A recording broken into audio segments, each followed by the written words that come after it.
I think, a very interesting program this year with several topics that have been requested by participants during some of the previous conferences. So as you can see now on the slide on the screen, we have sessions with latest updates on research in PCD, a session about nutrition and chronic lung disease, a session about transition from pediatric to adult care, and then we end up with a session about living with PCD as an adult. We will have a combination of lectures from our invited speakers and also Q&A panel discussions that will be moderated by our chair. Yeah, so hi, I'm Amelia. I co-chair BEAT-PCD with Myrona. I'm based at the Royal Brompton Hospital in London and at the University of Dundee. And all of our sessions today are co-hosted between a patient and an expert.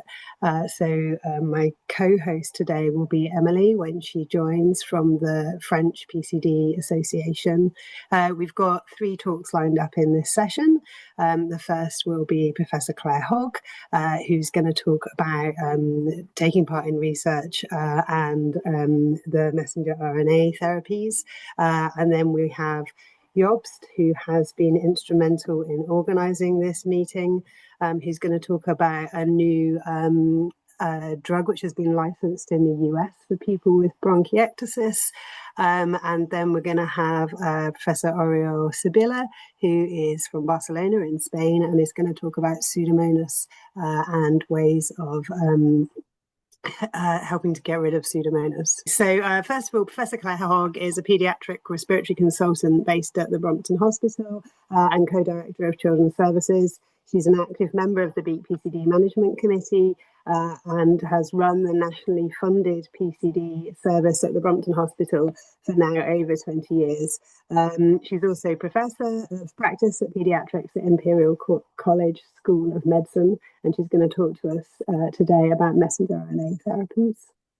Thank you very much for introducing me, Myrona and Amelia. It's really nice to be here again, actually. And this year I've been asked to update a little bit on therapies and clinical trials. And much of what I'll talk about today has been happening at our centre in London at the Royal Brompton, but I think has far-reaching implications for the sort of international collaboration that is leading to really exciting advances, actually, for PCD. So just this is an audience, obviously, that knows a lot about primary ciliary dyskinesia, but this is a summary slide just updating really on where we're at in terms of our prevalence and diagnostics across global cohorts. So the most recent publication we know is from 2022. So we have the current quoted prevalence of around 1 in 7,500, and I think we know this is an underestimate. And to date, we can get a genetic diagnosis on around 3/4 of patients when we look at the sort of global approach to genetics across a variety of different diagnostic centres, of which we also know there is a different approach. And so some centres will have higher molecular ability to do molecular diagnostic. And we have over 60 known PCD mutations. We have a very complex diagnostic pathway, which is one of the probably biggest obstacles for people being able to seek and achieve a diagnosis or to get a condition that they might have diagnosed as being caused by PCD. We know it's multisystemic, and we know that there is a clinical spectrum of severity across a very sort of common presenting features, if you like. And those features start in the newborn period for the majority of patients. So generally well-term infants who will present with respiratory distress. But unfortunately, so few of our babies are actually picked up at this stage. They're not referred for whatever reason, lack of awareness, and the fact that they are generally otherwise well, they don't present with sepsis. They present with a need for respiratory support, whether that's oxygen or to be on some form of ventilation for a period of time. And it's a really big missed opportunity for us to try and get children at this early stage of life so that we can diagnose them and manage them before they have issues with developing and progressive lung disease or other complications related to their multisystemic disorder. We wanted to just talk a little bit about the importance of PCD research and why we should be more and more focused on this. We know it's a rare disease, which complicates our ability to hold big clinical trials. The complicated diagnostic pathway that I referred to means that many patients aren't fit for clinical trials because they might not have a genetic diagnosis or a confirmed diagnosis on electron microscopy. And there are a limited number of diagnostic centres and a very limited array of PCD-specific treatments. The aims of research, I feel, should be on an early, accurate diagnosis so that we can improve the outcomes of patients by starting treatments earlier, improve the evidence base for therapies that are currently used in PCD. A lot of what we use is based on our experience across bronchiectasis or cystic fibrosis. There are very few evidence-based therapies for PCD. And of course, the development of novel therapies, including the gene-based therapy trials, which we're just at the advent of now. And so I'm going to go on and talk a little bit about that. On the right there, I just wanted to compare on this table research that's been ongoing in cystic fibrosis. And you can see here in red that the sort of almost exponential increase, if you like, in clinical trials that then led to that holy grail, if you like, of the disease-modifying drugs that came into clinical use around 2012. After decades of research in gene therapy and other evidence-based medicines, if you compare their trajectory of research to the blue line at the bottom, which is PCD, you can see how gradual the increase in research around PCD has been compared to cystic fibrosis. One of the main reasons for that is because we have not nearly enough patients with a secure diagnosis. They're maybe not got a well phenotype, they're not well genotyped, and they're not fit and available. I mean, that not, you know, they're not trial fit and available to participate in these clinical trials that will then accelerate how we can develop evidence-based medicines, particularly important when we're now coming into the gene-based therapies. And you can see the difference there for cystic fibrosis, where they've had very well phenotyped and genotyped cohorts of patients entering into clinical trials. As mentioned above, the challenges we have, that we've got loads of missed opportunities to pick up primary ciliary dyskinesia. The 75% of babies that present in the early days or hours following birth, very few of them are referred and present for diagnostics at this stage. Having graduated from a neonatal unit, they're likely to represent through those preschool years, but a lot of their presenting symptoms and signs really mirror the common respiratory symptoms of all preschool children. And so it's often dismissed. And unless we're using proper prediction scoring tests, such as the PICADA you'll have heard of, but there are others designed by the ATS and other groups,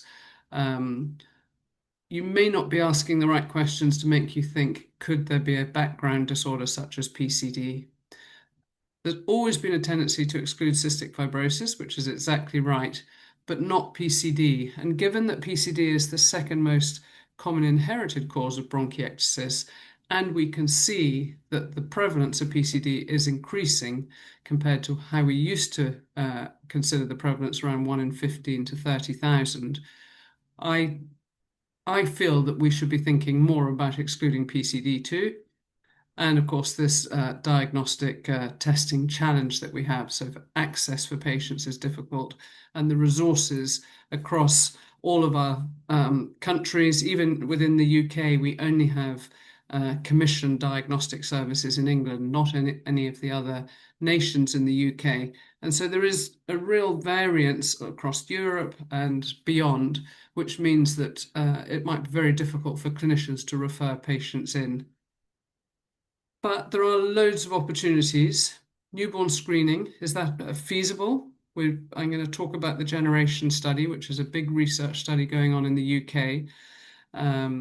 Improved diagnostic capability. We have the introduction of the Consensus International PCD Guidelines this year, which is combined between the American Thoracic Society and the European Respiratory Society. So that's a real advance in terms of us being able to have a real common approach, if you like, to diagnostics, and hopefully improve the pickup and the number of patients we can confidently confirm with a diagnosis. Aim to diagnose and start therapies earlier, and the phenotyping and genotyping is really important because as we are on the advent of clinical trials, we want patients to be eligible to participate. Let me just talk first about newborn screening. In the UK, we have a research organisation called Genomics England, and they have been doing a lot of work over the last decade to improve genetic diagnosis for all sorts of inherited and rare conditions. And they started off with a 100,000 genome project, which actually led to us getting commissioned clinical genetics here in England. And their latest study is called the Generation study. And this is their mission to try and pick up patients with inheritable conditions in the newborn period by doing whole genome sequencing. And they have a target of recruiting 100,000 mothers. And then when the baby is born, they will take the cord blood, and they're testing for over 200 different inherited conditions. And we were fortunate actually to get PCD included on this because one of the original criteria was that you needed a sort of modifying gene-based therapy that you could then institute after making the diagnosis. But we were able to prove that we could show that an early diagnosis before development of lung disease and scarring in the lungs led to improved outcomes in PCD. And so we've been included in that, which has been very exciting for us. In order to qualify, you have to be able to prove that you have the services and resources to support patients and families following a diagnosis, and provide the education training to provide high quality care, and that you have an existing care and treatment pathway so that once you get a screen positive baby, you can confirm the diagnosis by following this particular pathway. So a patient will come with the cord blood result, and there'll be a screen positive baby that we're called, and we will see that baby and their parents within a few days and undertake clinical genetic testing, but also do a nasal brush biopsy so we can look at the function and structure of the cilia. And these blue boxes is the normal diagnostic pathway in the UK. And then in order to confirm the diagnosis, we need the class 1 electron microscopy defect and to confirm the clinical genetic result. And of course, some of those we might find have a class 2 defect, but other functional or structural abnormalities that allow us to confirm the diagnosis. But it'll be quite key for us to do that clinical confirmation of what they found on the screening whole genome sequencing. And then they get educated about PCD, and we start therapies early. And we've had our first positive screen baby come through, and they've gone through this diagnostic pathway, and we have indeed confirmed that they've got a diagnosis of PCD with one of the severe mutations, actually CCDC39. And the baby was symptomatic and already had collapse of part of their lung within a few weeks of birth. And having started early treatment, this baby is really well, and the X-ray has completely normalized. So a really good example actually of how newborn screening could make a huge difference for children going forward. So that's an exciting development, and we hope what we're doing now is adding more genes to the screening panel, and we hope that this program will lead to some form of newborn screening pathway in the UK as a starter that will then hopefully roll out So I just wanted to, before I go on to the gene-based therapies, just look at the work that BEAT-PCD is doing and bringing all of these groups and stakeholders, patients, clinicians, scientists together to meet these long-term visions. This early accurate diagnosis, which I've just described how we're going through that at the moment with the generation study to prevent lung damage, reduce symptoms, and improve outcomes. And a lot of that is around, I'm not going to go into all of these areas of this slide, but what's really key is this awareness campaign. The combination of patients, clinicians, and scientists that BEAT-PCD has done has been really dramatic. But as Myrona said, there are loads of organizations now that are overlapping and working together. And there's an example of many of them here on this page. But this is probably one of the keys that has led to such dramatic improvements over the last 20 years in terms of research and our ability to diagnose and develop cohorts of patients who are well ready for participating in trials. So just going back to this, I just want to talk a little bit about how clinicians, researchers, and industry are coming together to bring the first gene therapy trials, if you like. And we've been working at the Brompton this year on an mRNA study. It's an American company called Recode, and they chose the UK actually because we have this ability to approach diagnostics very comprehensively, both looking at the function and structure within the cilia, but also to genotype patients. And we have very large cohorts in London, actually, of patients, probably one of the largest PCD cohorts based there. And so we were chosen to participate in this first mRNA study. And this was going to be the bronchoscopy study that allowed us to look at the biomarkers, so to look at the function and structure of the cilia in patients with mutations in DNA I1. And they developed this investigational messenger RNA, and I'll show you how that works. And this was to be delivered via a proprietal, so a Recode developed lipid nanoparticle, and that would be delivered directly to the airways via a nebulizer, as you can see in this picture. And the aim was to replace the defective DNA I1 protein in the airway cells to restore ciliary function. And this is the premise of therapeutic trials using nebulized delivery of mRNA products. And you can see here, encoded here in this delivery vehicle, the nanoparticle that I talked about, and you deliver it via a nebulizer. And when it comes into contact with the airway cell membranes, you get this sort of encapsulation of the product, the mRNA particle within the nanoparticle, and it's brought into the body of the cell, the cytoplasm, where the nanoparticle sort of starts to break down and release the mRNA that we're introducing here. And this mRNA is designed to produce normal protein. And that happens in the ribosomes. This is the sort of machinery within the cell, if you like, that takes the mRNA and produces the desired protein. So if you have a defect in DNA I1, you'll have absence of part of the protein which affects the function of the cilia. And this mRNA is designed to replace that. And for us, we were involved in this element, the bronchoscopy and nasal brushings, and then the downstream part of that was to look at the biomarkers, so to look at the beat pattern, to look at the ultrastructure, and to look at protein localization within the cilia. There have been parallel studies going on looking at mucociliary clearance, which is when they radio-label substance that you inhale, and then they see how quickly you clear that from the airways.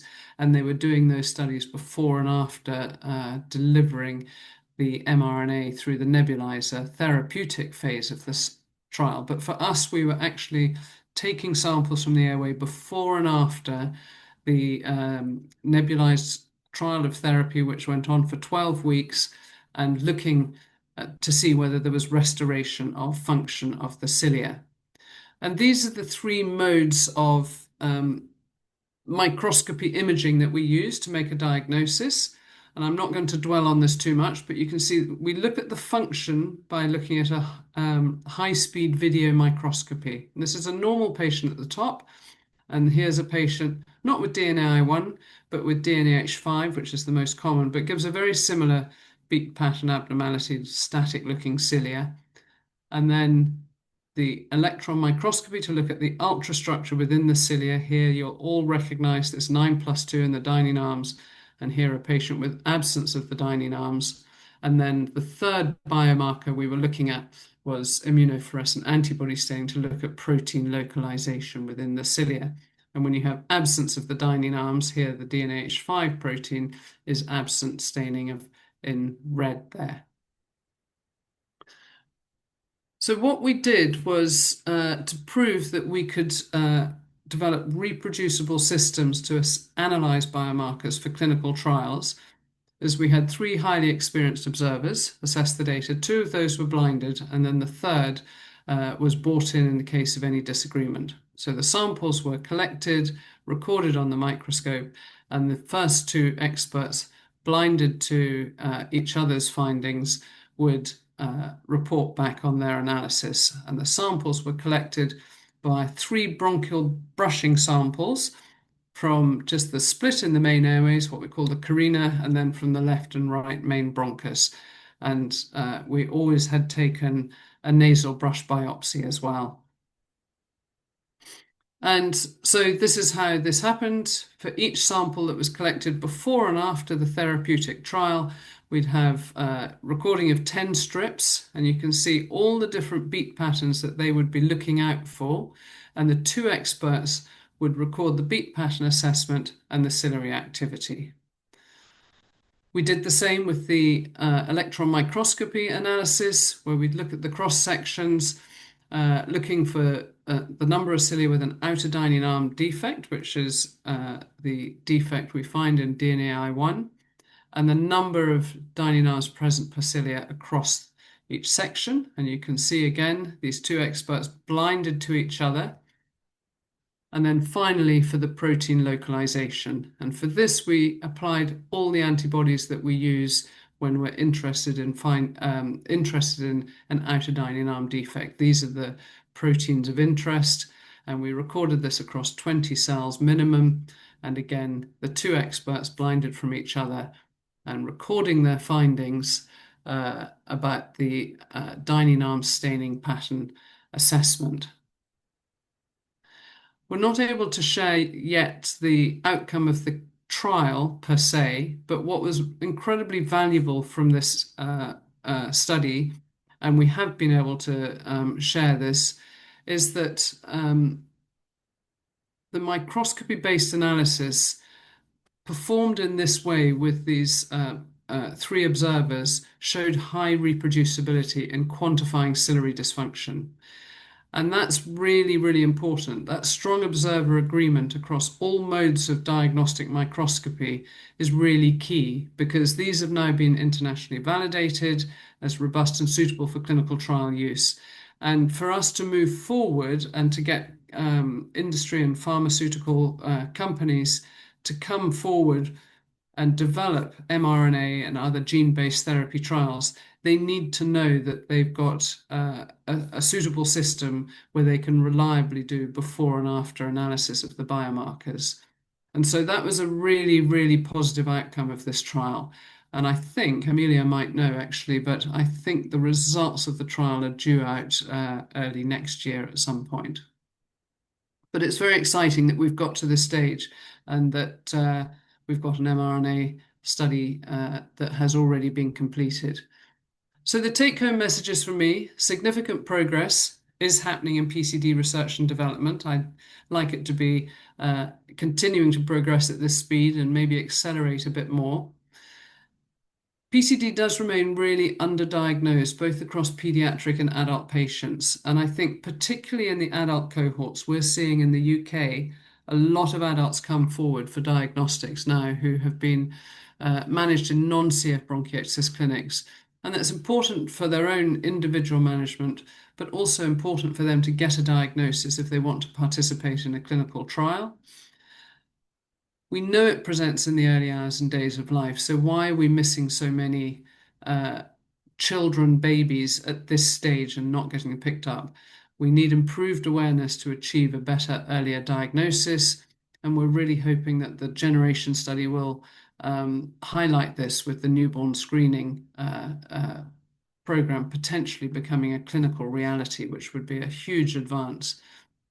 Outcomes are improved by targeted therapeutic approaches, so we need more of that clinical-based, evidence-based clinical tools at our disposal. We're very happy to have developed a platform to reliably measure outcomes for gene-based therapy trials, so those techniques I was just describing to you now being validated as reproducible and reliable. And we need to help patients get that diagnosis so that they are eligible, which I've already mentioned. And I think that's me. Thank you. Jobst today is going to talk to us about DPP1 inhibition therapies. Okay, can you hear me? Yes. Okay, thank you. So yes, I'm happy to talk about this exciting topic because we've just heard a very bright future, but it's more like the far future or the midterm future. But the DPP1 inhibition is a principle that's for bronchiectasis been developed, but it's also, of course, for PCD, and it's already there. Like my slides said, the approval was done in the FDA, EMA. We are waiting, but from the time I sent in the slides to now, the EMA approved it. So it will be it will be available depending on the legacy of the countries in Europe. Soon. So I will present about a new therapeutic principle that is, or let's say a causative therapy that is already there for the patients. Now I also get pop-ups, to be honest, but I will just ignore them, I hope. Okay. So PCD is a lung disease with progressive bronchiectasis. The bronchiectasis features destruction of and enlargement of the airways, impaired mucociliary clearance, the cleaning function.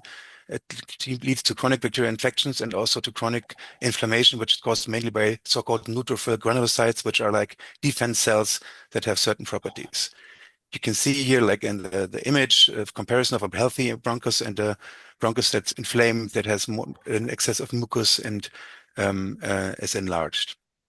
So next slide, please. So this is a vicious circle. Everybody has seen it. It's trying to illustrate that how inflammation and structural damage and in infection and also impaired mucociliary clearance is kind of influencing each other in the patients with PCD in the wrong direction. Science more and more comes to the point that the inflammation is like the holy grail, the most big problem that kind of leads to the other things. Of course, the mucociliary clearance is impaired in the first place, but when in terms of disease progression and exacerbations, it's really the inflammation.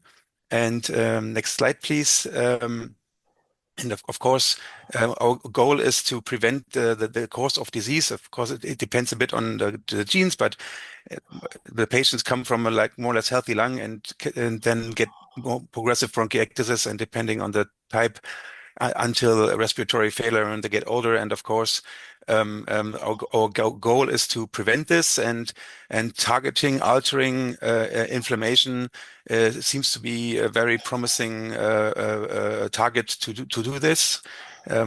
Next slide, please. So to look in the past, we have one very effective anti-inflammatory treatment, which is azithromycin maintenance therapy. Azithromycin is an antibiotic that has like a side effect as being anti-inflammatory, and there was the Basilia trial, which show very clearly that it reduced significantly the exacerbation rate and at least where the patients I know, almost all of them are on azithromycin if they don't have any side effects. And so this is like a principle that is established, even though there was never like a real drug trial to like prove it and get it approved for this indication. Then next slide, please. Of course, there are the steroids, and inhalative corticosteroids seem to be indicated with when there's morbid allergic asthma or eosinophilia. Good data from Amelia's group that has shown this, but not for everyone. And systemic steroids are maybe in acute obstructive exacerbations have their role, but the side effects are just too large. It's so global that it's not the way to go. And then there are the topic steroids for the nasal disease and PCD, which are commonly used. So there is a need for new anti-inflammatory therapies, which are already there, and I will explain now how this works and how it was developed. Next slide, please. Here there are also data from Amelia's group just explaining that the neutrophil elastase, which is like one of the key enzymes that comes from those neutrophilic inflammation in the bronchi, is actually associated with the more you have, the worse, the more clinical symptoms you have, the less FEV1 you have, and also the less quality of life you have. I put it in very simple words, but there's a clear association between the level in this of those enzymes, neutrophil elastase, and those problems. Next slide, please. And also it's correlated with the time to next exacerbation, the time to the next hospitalization, and also with the mortality. But this is data from general bronchiectasis, including PCD, but not just from PCD patients. But I think it's you can kind of look at it also for PCD patients.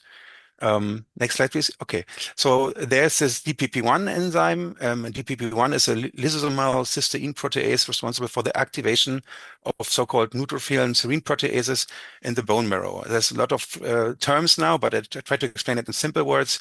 There's like a prevention to auto cleavage in the bone marrow that the neutrophils, when they are developed or grown, don't attack yourself. So these enzymes that destroy tissue need to be activated, and this is done by this DPP1. So it's like an activation. And now this brensocatib is the first compound that's from the company Insmed was developed that actually prevents this activation already in the bone marrow before the neutrophils even migrate to the chronic bronchitis of the bronchiectasis or PCD patients. So this is a very promising principle, and even more promising is that there's two more companies, which one is Boehringer and the other one is HSK and Chiesi. They work together. So this seems so important for the pharmaceutical industry that three companies are developing it at the same time. Insmed has finished phase 3, which is like the phase before the market approval. Boehringer has just started phase 3, and HSK Chiesi has actually is preparing phase 3. And so there's from the brensocatib, this is a phase 2 results. It has shown that the elastase reduced itself in tenfold, and also the exacerbations reduced significantly. So next slide, please. Don't take this slide for granted. I tried to kind of compare studies that were not the same, but I'm just showing that if you compare the phase 2 results, that the Boehringer was similar, but the Chiesi HSK was even better in reducing exacerbations, but it was done in an Asian population, and it's not clear if it can be generalized, but it's just showing that there's really this principle will be there, and there will be more preparates or drugs coming. So this is very good news for the bronchiectasis and PCD patients, because even if there's a problem with one, the other ones will also be there. Next slide, please. So I will show you now the results from the Aspen study. That's a phase 3 of brensocatib. We also participated in this trial and had around 17 patients, all of them PCD patients in the study. And the study was done, was a very big trial, and it was done in 3 arms. There was like a placebo arm, then there was a 25 milligram arm and a 10 milligram arm, so lower and higher dose. And I will not go through all the inclusion exclusion criteria, but it was mainly bronchiectasis patients, including PCD. Next slide, please. Okay, and when you look at the patient disposition, it was distributed 580 with 10 milligrams, 580 with 25 milligrams, and 560 with placebo. And when you look at who completed the study, it was the rate was almost the same in all three groups, which is already showing that there was not like much bigger problems in the higher dose group. So the study went over several years. It was in 400 centers that were participated basically in the whole world. So if we look at in the demographics, what is highlighted here, like the PCD patients, it was around 120, so one of the largest PCD trials ever done, and also around 20% were on macrolides when they started. So it's how do you say that? We can use it for the PCD group as nicely, the study. Next slide, please. So the primary endpoint was the exacerbation rate, and it decreased around 20% in both groups, in both dose groups, the 10 milligram and the 25 milligram group. So that was the primary endpoint was met, and it was a big success. But there was more efficacy things that could be shown. Next slide, please. The time to exacerbation was also a clear signal that it was longer in the both dose groups. Next slide.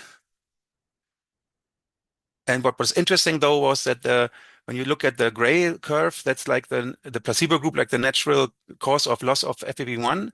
And then the 10 milligram group was similar to the placebo, but the 25 milligram group was actually preventing the loss of lung function. And this is even though it's not much for a year, but if you calculate it over 10 or 20 years, it makes a big difference.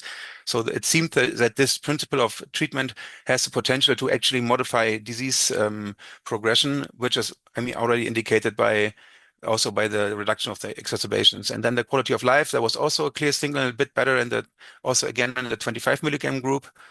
And next slide.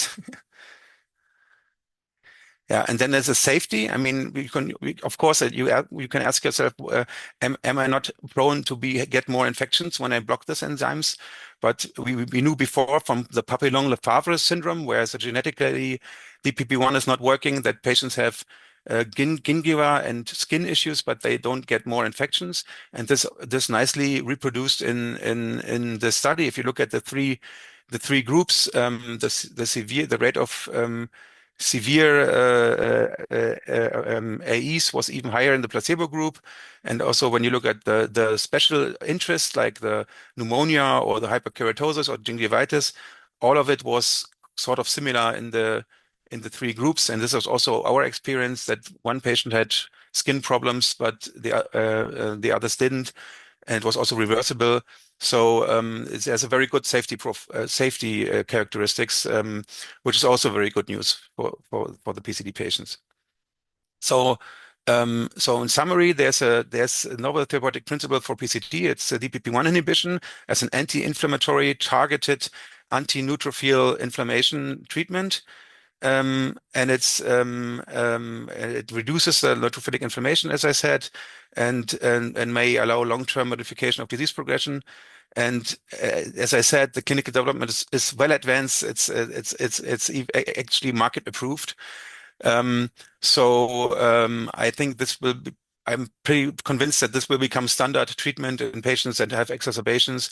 And in the subgroup analysis, when you looked at if the patients that were already on macrolides benefited, or like on azithromycin, benefited even further from the brensocatib, they did. So I think this is already published in the New England Journal, but I think it doesn't even have to be like a substitute for the azithromycin, or maybe even an add-on for patients that suffer from frequent exacerbations.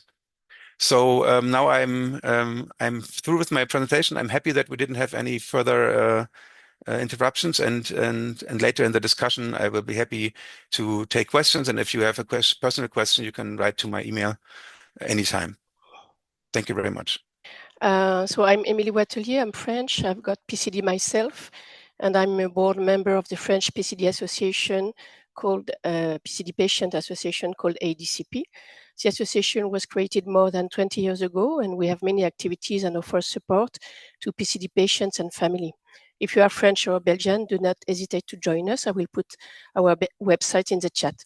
I am also part of the BEAT-PCD Work Program 3 on patient as a patient representative, and also part of the PCD Management Committee.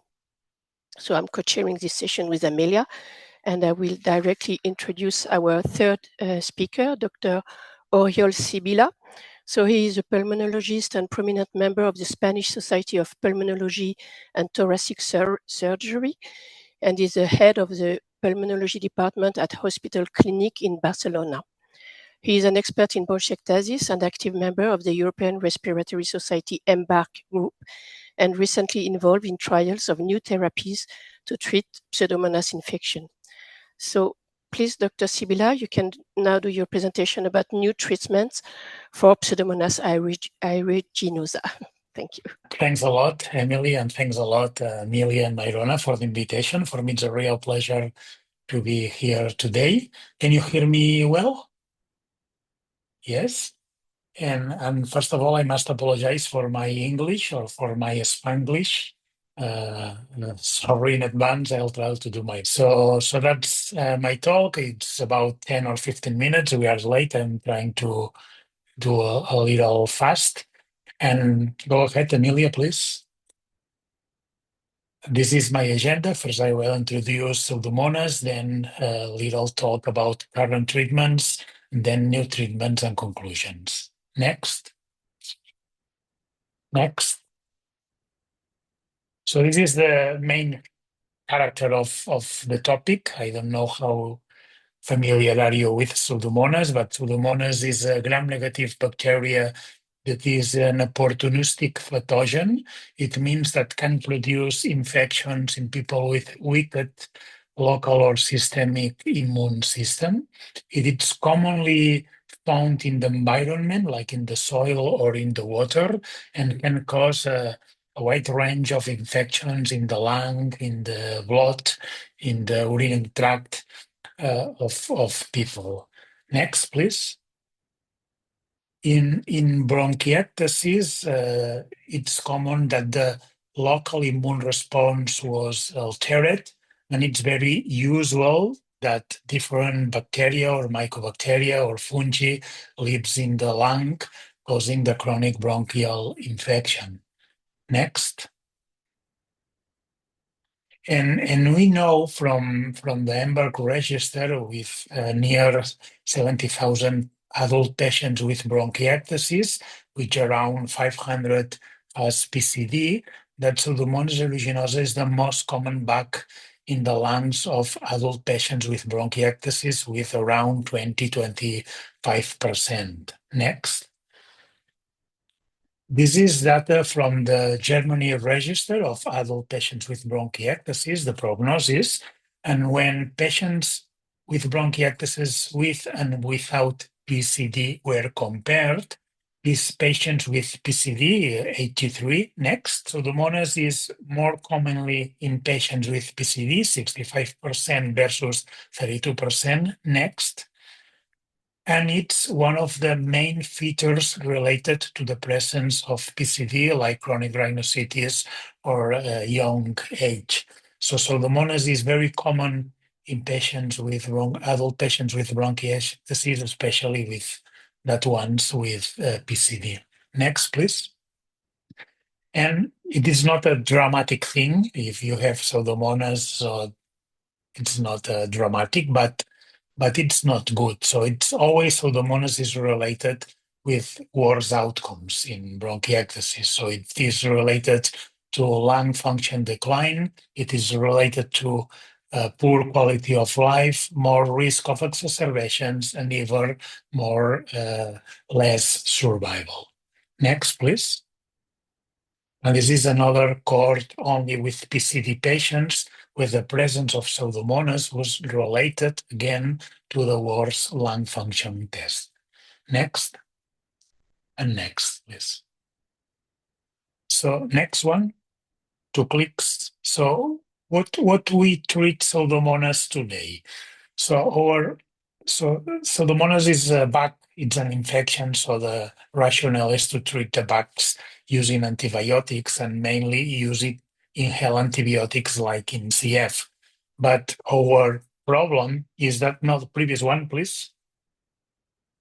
Our problem is that in the last years, we performed different clinical trials with different inhaled antibiotics, ciprofloxacin, tobramycin, with nebulized or dry.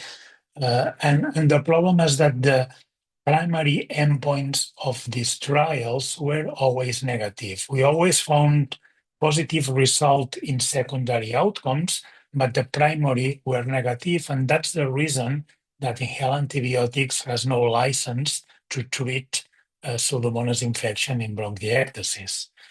Next, please. But last year, we published a definitive study on inhaled antibiotics and Pseudomonas in bronchiectasis. It was the PROMISE 1 and 2 studies, where more than 600 patients with chronic Pseudomonas infection and frequent prior exacerbations was included. Next, please.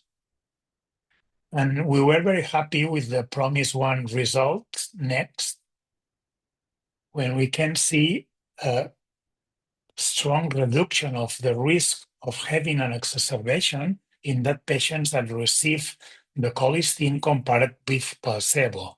But in the PROMISE 2 study, next please, results were negative.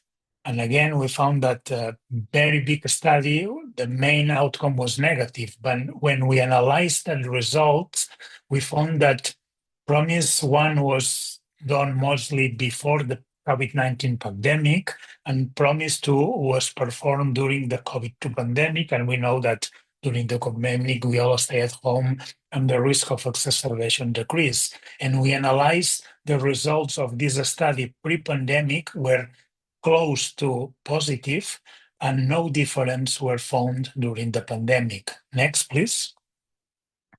And we merged together. That's okay. That's okay. When we put together all the results, considering the phase 2, the PROMISE 1 and the PROMISE 2 pre-pandemic, results become positive. And I think it's an important clinical message for all of us, but it's not a strong message for the regulatory departments that approve that FDA and the EMA to approve that treatment with a license to adult patients with bronchiectasis. Next, please.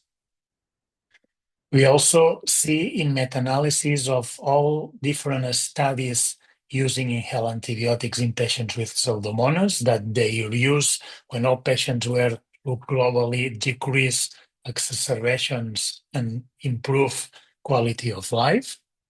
Next, please. And very current European Respiratory Society clinical practice guidelines published just 2 months ago. Next, please.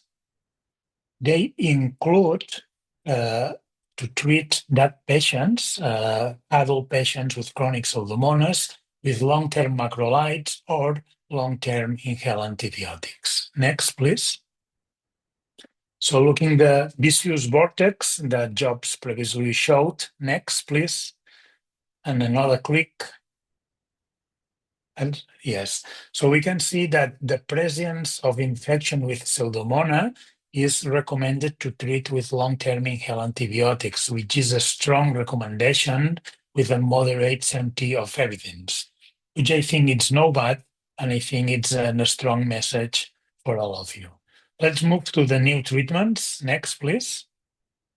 So we are happy in bronchiectasis. We are living exciting times. This is a recent publication of this month of the European Respiratory Journal, which represents all the new emerging treatments in bronchiectasis. Jobst talked us about the DPP1, but fortunately we have several new trials with several different drugs to treat different parts of the vortex. Next, please. And regarding bronchiectasis, we have this gremutamab as a new treatment to try to treat this chronic bronchial infection. Next, please.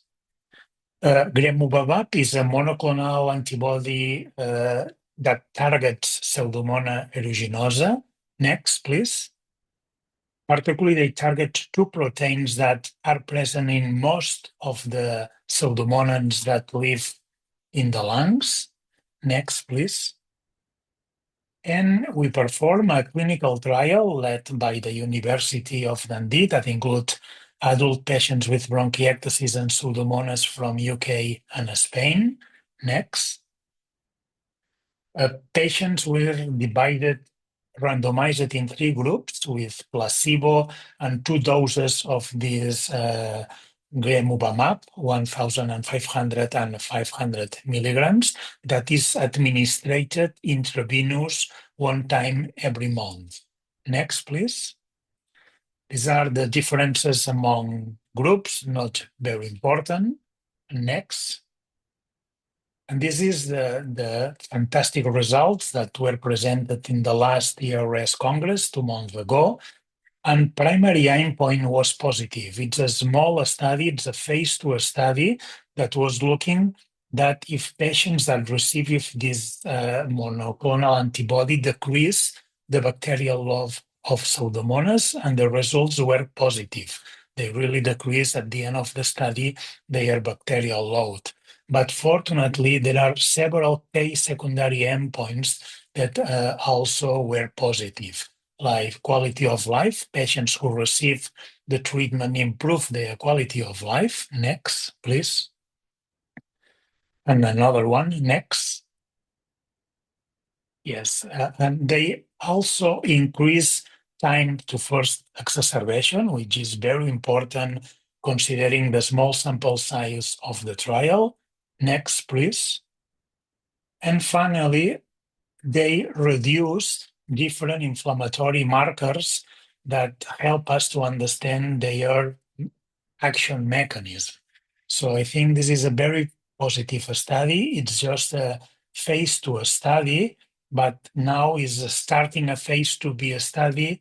And I think it's a different way to try to treat Pseudomonas, and it's a very important way to try to improve these pathogens in adult patients with bronchiectasis, especially you with PCD. Next, please. So let's move to the conclusions, very easy conclusions. First one is, as probably you know, that chronic bronchial infection by Pseudomonas aeruginosa is common in bronchiectasis and PCD, that it is related to worse clinical outcomes, especially worse quality of life and increased exacerbations, that current treatments include inhaled antibiotics, which is a strong recommendation by recent ERS guidelines, but there are no licensed treatment. And finally, promising results like gremutamab, which is a monoclonal antibody, as a future treatment that we hope that we can use in the near future in the next years. And that's all. With a picture of Barcelona, I finish my talk, and thank you again very much for your attention. Thank you, Oriol. That was a wonderful talk, and thank you for being patient with my slide transitions. No, sorry to next, but I think it's okay. No problem. So, Amelia, you want to lead on the... Yes, can you hear me? Yes. Yes, so thank you, Dr. Sibila, for this impressive presentation about fighting our not so dear friend Pseudomonas. And now we will start the Q&A session, so question and answers. So if you, the participant, if you want to ask any question directly, please raise your hand and we will call your name to unmute and ask your question. I can see there's already one question in the chat, and maybe it's more for Professor Claire Hogg, I would say. Someone is asking if there are some studies for children from 0 to 12-year-old. Sorry, the question is, are there any genetic gene-based trials for children? Not genetic gene-based trial, but just trials in general, I think, research in general. Yeah, so I think there are some clinical-based trials, not at our centre at the moment, but for certain therapeutic trials. In terms of moving forward in gene-based therapy trials, we know that in cystic fibrosis at our centre, they have been able to participate from the age of 12 upwards. And this was something we discussed with Recode, actually, that if they come around again with new trials, that we start to think about bringing the age group down below 18, maybe down to 16 initially, but a little bit lower to improve the participation and number of patients who are eligible, particularly when you're targeting a specific mutation where there may not be huge numbers of patients with that specific mutation. But yes, there are some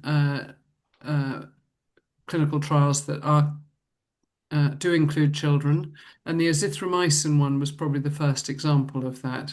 The clinical trial that was funded by Bestcilia, and that included children and adults up to the age of 40, where we looked at the long-term use of azithromycin. But there have been some other studies in use of hypertonic saline and similar modalities that have included children as well. Thank you. Amelia? Do we have more questions in the chat? Okay, so there's a question that says, I would like to take part in research. Where can I look for information about finding people? I don't know if Jobst, would you like to answer that? I didn't understand your question. Can you repeat it? Where to find information about trials that are ongoing to take part? If in general, if there's studies going on, or if there's children's studies going on? In general. In general, where you can find information specific on PCD. Is that what? Like no, where can we have the information to take part in the research as patient?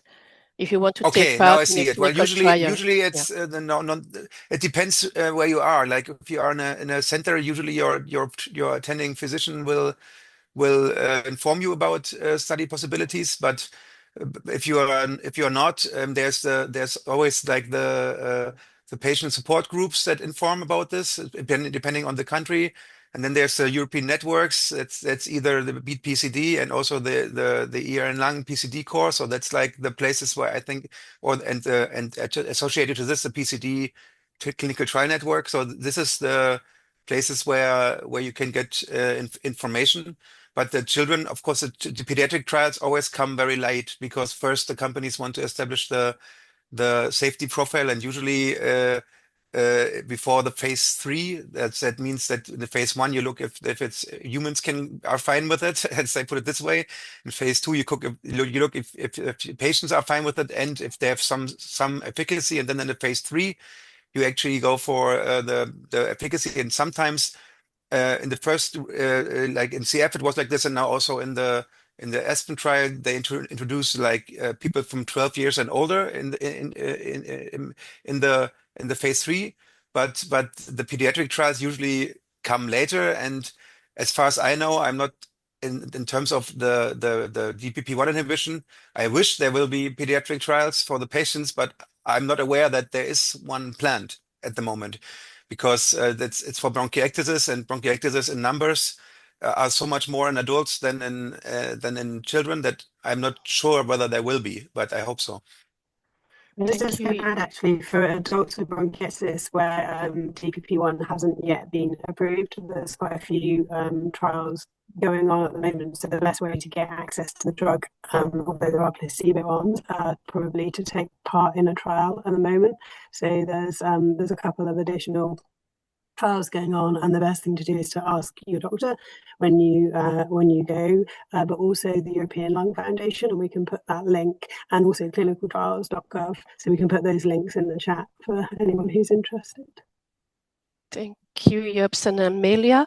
I see that Antonio Carvalho would like to ask a question. I don't know if he can be unmuted. Antonio, can you try? I actually have two questions. So the first of all is I wanted to ask about like the new incoming treatment, which is like the Brensocatib, right? What are the requirements for, I mean, I know it's already on the last stage, so stage 3. And I saw some news that it was going to be released into the market by 2027. What are the requirements for doctors start like recommending them from 2027 onwards? And is there any kind of like specific characteristics of the patient to be recommended to use this new drug, being obviously a PCD, right? Like, I don't know, is it depending on the number of infections, or is it depending on the age? Is it depending on like which factors can make somebody like a target for this new drug? That's my first question. Then I have a second one, but I'll Let's start with the first one. Yes. So the label from the EMA is 2 exacerbations in the last 12 months. But that's of course because the primary endpoint was reducing exacerbations.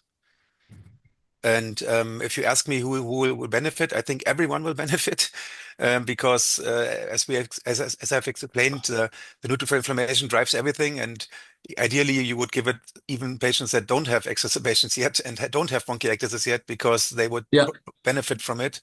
But that's not the label at the moment. That's not what, sorry? That's not the way it's the EMA puts out a label, like what they say approved for people with bronchiectasis that had at least 2 exacerbations. An exacerbation, it would be still a very good idea to do it, but it would not be like the official label that it's approved for. I think it's also because of the cost. No, it's quite expensive, no? So, yes. Yeah. Yes. But the good thing is, as I said, there's 3 companies and developing it, and this will push it forward and make it cheaper for everyone. So that's a very different situation than, for example, in cystic fibrosis with the CFTR modulators, where there's one company dominating everything. Yeah. Okay. And is it confirmed like the 2027 date has a date for release? Like, is it something official, or can it I think in change? Germany it will be available even in February or March next year. And it depends on the countries, how the European label is there, and then the countries have different processes, how they handle it when something has been market approved by the European legislation. Yeah, I am talking from Portugal, so I don't know how Portugal works. I will probably get in touch with somebody from the PCD. I mean, I know it probably goes slowly than in other countries, unfortunately, but I mean, I don't know. I lived 7 years in Spain before, so I also have some contacts in Spain whom I can reach out to. But thank you. And then my second question would be like, I mean, I get a bit curious on why do we always cover like the like the bacteria Pseudomonas aeruginosa. I don't know how to say that, sorry, perfectly, but you got my what I said. I have like Haemophilus influenza colonized on my lungs since probably the last 10 years or so. And while I do like a regular treatment on that, is like Pseudomonas aeruginosa more dangerous? And is it the reason why we cover it so regularly on PCD groups and like meetings? And why do we not cover like Haemophilus influenza the same way, like in depth, you know? Maybe like a stupid question, but I never really understood that. No, this is a very important question. So there are 2 different bugs with 2 different antibiotic susceptibility, and the way to treat them may be different. So it's more difficult to treat Pseudomonas aeruginosa because in Pseudomonas there are very few oral antibiotics that can target the bug. So Haemophilus is easy to treat, Okay. and Pseudomonas is always related to worse outcomes. So in other words, it's better to have Haemophilus than Pseudomonas. It's easy to treat Haemophilus than Pseudomonas, but most of the trials on inhaled antibiotics are done in patients with Pseudomonas. So there are no evidence to how to treat long-term Haemophilus influenzae and chronic infection by Haemophilus. And the current guidelines recommend these inhaled antibiotics in patients with Pseudomonas. And in the case of other bugs, it depends on the situation. Probably the best thing is to treat with oral antibiotic when you have an exacerbation. And if the exacerbation is severe and you have a very bad quality of life, you can try sometimes some inhaled antibiotic or a long-term oral antibiotics, but there are different, and I think it's better to have an Haemophilus than a Pseudomonas. But if someone in the audience has Pseudomonas, don't worry, there are treatments, and it's not a dramatic thing, but it's the natural history of this. Is there any way to avoid getting Pseudomonas now that I am listening to this? I mean, has somebody with PCD, right? Like, other than like the standard things, right? Like protect yourself, do your daily treatments, like do sports. I do all of that. I Wow. still get a lot of infections, which Yeah, no. Yeah, it's frustrating, so. All the risk factors related to the presence of Pseudomonas are the use of steroids and antibiotics, and sometimes we need them to treat exacerbations. So I think it's the natural history. It depends mainly of the local immunity, which is complex, and we don't know exactly what happened. But doing airway clearance and good wealth, I think is the best things to try to not have that bugs. But I insist, if you have that bugs, there are treatments, and there's not the end of the story. So it's the natural history of this, and we have to try to treat and control them. Okay.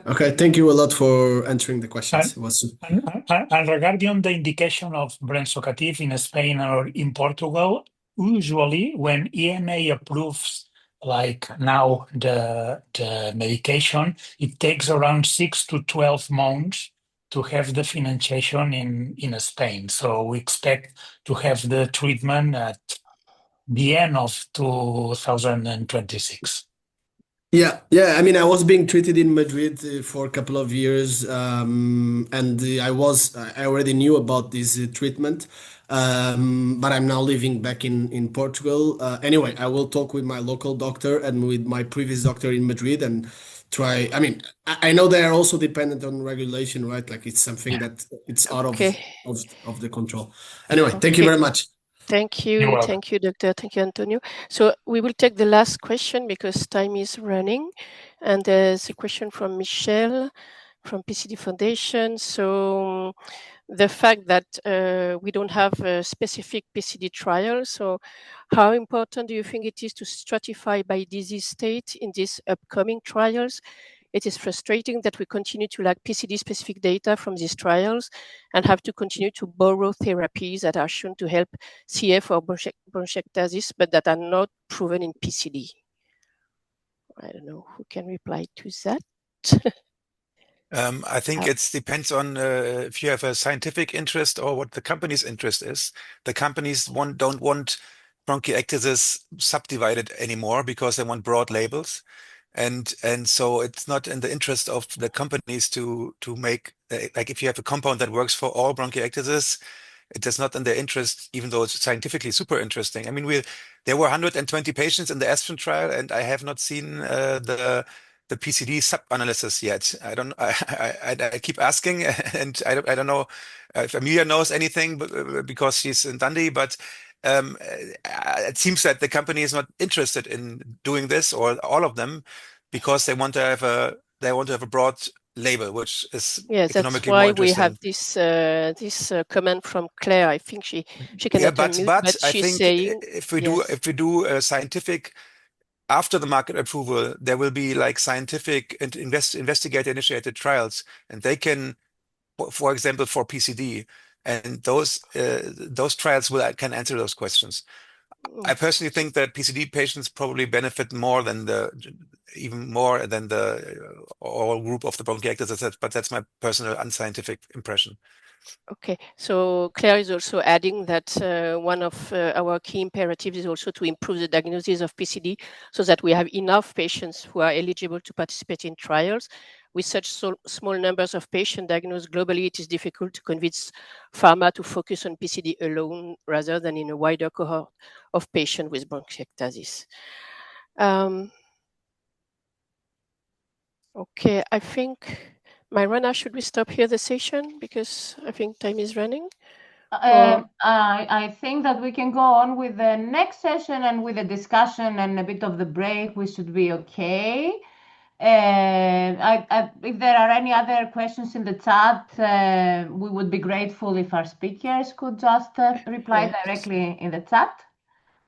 Yeah, there's one about hypertonic saline, but I guess someone can reply. So I just would like to thank again our three speakers, so Professor Hogg, Dr. Röhmel, and Dr. Sibila, as well as Amelia and all the participants. And I will now give the floor to Benedict for the next session on nutrition. Thank you. I would like to again thank you all for your patience for this conference today that we are trying to go on despite all the technical and safety issues that we have. I will chair this session today with Benedict Koenig. Benedict, would you like to introduce yourself first? Yeah, I can quickly do that. Hello, everybody. My name is Benedict Koenig. I live in Germany. I'm a father of a teenage child with PCD. And I'm a representative of the German-speaking PCD organization, which mostly has members in Austria, Germany, and Switzerland, but a few more spread out further across Europe. And I myself realized that I did not introduce myself in the very beginning of the conference. So I'm Myrona Goutaki. I am a professor of epidemiology at the University of Bern. And together with Amelia, I co-chair the BEAT-PCD clinical research collaboration. And we have a very interesting session, I think, today on nutrition. We will first have a lecture, and then afterwards we will have a moderated panel discussion.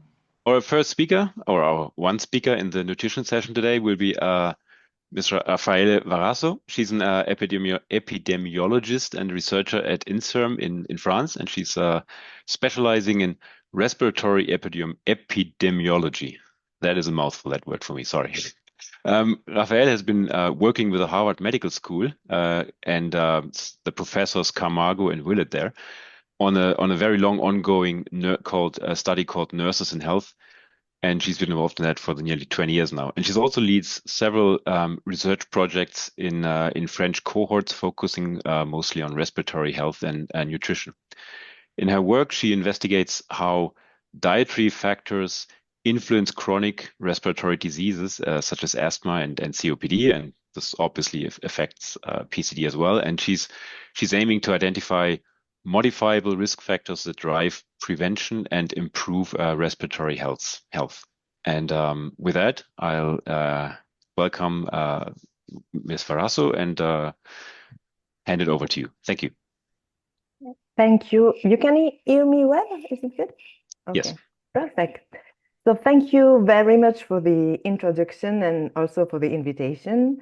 I am really happy to be there. And as said by Benedict, so this presentation was prepared with my long-lasting collaborator and friend, Professor Carlos Camargo from Boston, from Harvard in Boston. Next.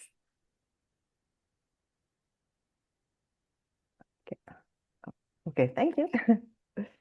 So, yes, you may be wondering, actually, why you're having a presentation on diet and lung health at a PCD meeting. And in a way, you are not so wrong. Indeed, there are very limited data about the role of nutrition and PCD. However, PCD shares a disease mechanism with more common chronic disease, such as asthma and chronic obstructive pulmonary disease. Next, please. In both diseases, nutrition are known to play a key role, first by helping to manage inflammation and oxidative stress, but also by supporting the immune system and reducing infection, and also by maintaining muscle strength and energy for breathing. Next, please. So by looking at asthma and COPD, we can stimulate a discussion about how nutrition probably relates to PCD. And I really hope, and I really hope that this talk will set the stage for a shared dialogue on how diet and nutrients may support people with chronic respiratory disease, including PCD.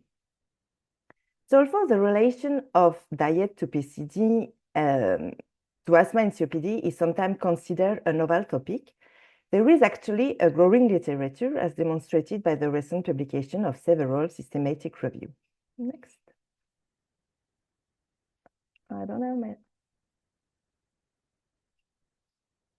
Next, please. Thank you. Oxidative stress and associated inflammation in the lung and circulation. Next. No, this is good. It's not working very well with the animation. No. Okay. Could you come back? Once again. Again. Thank you. So I'll start again from this slide. So although the relation of diet to asthma and COPD is sometimes considered a novel topic, there is actually a growing literature as demonstrated by the recent publication of several systematic reviews. Next. Oxidative stress and associated inflammation in the lung and circulation in response to exposure to tobacco smoke, air pollution, but also to occupational or domestic chemical exposure, are the leading pathogenetic process in asthma and COPD. The balance between these potentially toxic substances, next please, and the protective antioxidant defenses, including those derived from diet, may play a major role in these two respiratory diseases.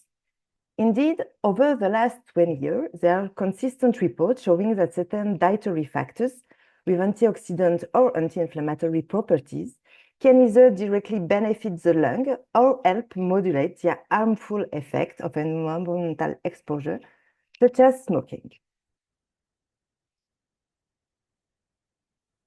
At that time, it is also important, next please. At that time, it is also important that to recognize that diet can sometimes have deleterious effect as well. But despite all this research, we still don't widely, there still don't widely implemented preventive measures based on nutrition. And part of the reason between this delay is probably because we don't really know what type of diet or nutrient are really influencing lung health. Next, please. Thank you. So regarding nutrients with antioxidant properties, there are in the literature over the last 20 years more than 150 studies published on this hypothesis, and they all reported very strong evidence for an inverse association between fruit and vegetable intakes, vitamin E, C, and beta-carotene, with lower risk of COPD, better lung function, and with lower risk of asthma. Next, please. So besides this vitamin, many studies have also focused on omega-3. Indeed, EPA and DHA, which are mostly found in fatty fish, and ELA, which is mostly found in green plant vegetable, display potent anti-inflammatory properties. Next. Next, please. Thank you. But despite this strong biological hypothesis, evidence regarding the association between fish intake and omega-3 are still limited with regard to asthma and COPD. So beside all these nutrients, vitamin D is often called a vitamin, but actually it's more like an hormone in the body. Next. Indeed, when our skin are exposed to sunlight, mostly UVB rays, it can make its own vitamin D. Next, please. So people who spend more time outdoors have higher level of vitamin D, But that doesn't always mean that they are healthier because of vitamin D intake. Next, please. So this is what we call in nutrition the egg and the chicken question for all of the vitamin D studies, because actually we don't really know if people are healthy because of higher vitamin D because they are outdoors, or does that vitamin D directly influence people to stay healthy. Next is in. So overall, there are a very growing and fast literature regarding the vitamin D supplementation in relation to asthma and COPD. And actually, the totality of study strongly suggests that the patient most likely to benefit are those with baseline vitamin D deficiency who receive moderate daily supplementation. Next, please. To date, and to our knowledge, the only 2 studies that have looked at diet on PCD have studied vitamin D, and they further highlight its potential importance in chronic respiratory disease. Next, please. But in fact, in nutritional epidemiology, nutrition is really a complex variable. And even if a nutrient in isolation has biological property and is potentially good or bad for health, like for vitamin C, fiber, for example, studies on specific food or nutrients are too selective because actually, next, we eat meals. And to overcome this issue, dietary pattern has been proposed to estimate overall diet with 2 general approaches. Next. So the first one is called hypothesis-oriented and is based on prevailing hypotheses about the role of prevention, or the role of diet in disease prevention. And several dietary scores have been developed in the last decade to evaluate overall individual diets. The second approach, is called exploratory and is data-driven, with dietary patterns statistically derived independently of their relevance to any disease. Next. So regarding hypothesis-oriented dietary score, and since knowledge in nutritional epidemiology is rapidly increasing, it is essential to take into account the latest evidence in 2 revised dietary scores. So beyond the well-known Mediterranean diet score that I'm sure that everybody knows for now, the Alternate Healthy Eating Index 2010 has been designed to reflect a type of healthy diet that is thought to be beneficial for overall health. So this score is based on 11 components with different ideal intake recommended. Next, please. For fruit, vegetable, nuts and legumes, whole grain, omega-3 and polyunsaturated fatty acid, the highest intakes are recommended. Next. For alcohol, a moderate intake is recommended. Next. And finally, for sugary drink, red and processed meat, sodium and trans fatty acid, the avoidance of the lowest intakes are recommended. Next, please. So up to now for COPD, there are 4 studies that have been published so far, and overall, they all reported a beneficial role of this type of healthy diet with the risk of COPD, higher lung function, or reduced prevalence of COPD. The interaction with smoking, which is the main risk factor for COPD, has been tested in 4 studies. And interestingly, this interaction was not significant, showing that diet by itself can impact the risk of COPD. Next, please. For asthma, actually, there is 8 studies published on the literature with different approaches to estimate asthma. But overall, all these studies report also that a healthy diet estimated by the EHEI 2010 is associated with a lower risk of asthma symptoms. So more recently, as I said, that we need to update this dietary score to take into account the latest scientific evidence. The Eat Lancet Commission developed what they call a planetary health plate, which constitutes an optimal diet for human health and environmental sustainability, and emphasize healthy plant food over animal plant food. Next, please. In that context, two plant-based food dietary score has been developed by Satija and colleagues to evaluate this time the nutritional quality of a plant-based diet. So they developed two scores, the first one, which is called the Healthful Plant-Based Diet Index, and which reflects the high intake of healthy plant food, and the other one, which is called, no, back please, and the other one that is called the Unhealthful Plant-Based Diet, at which, of course, emphasize unhealthy plant food diet.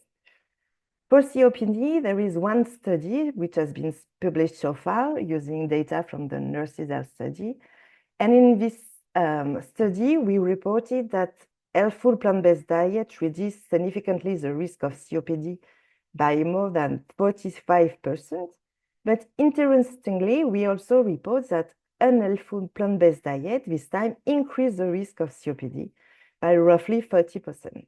The interaction with smoking was not significant.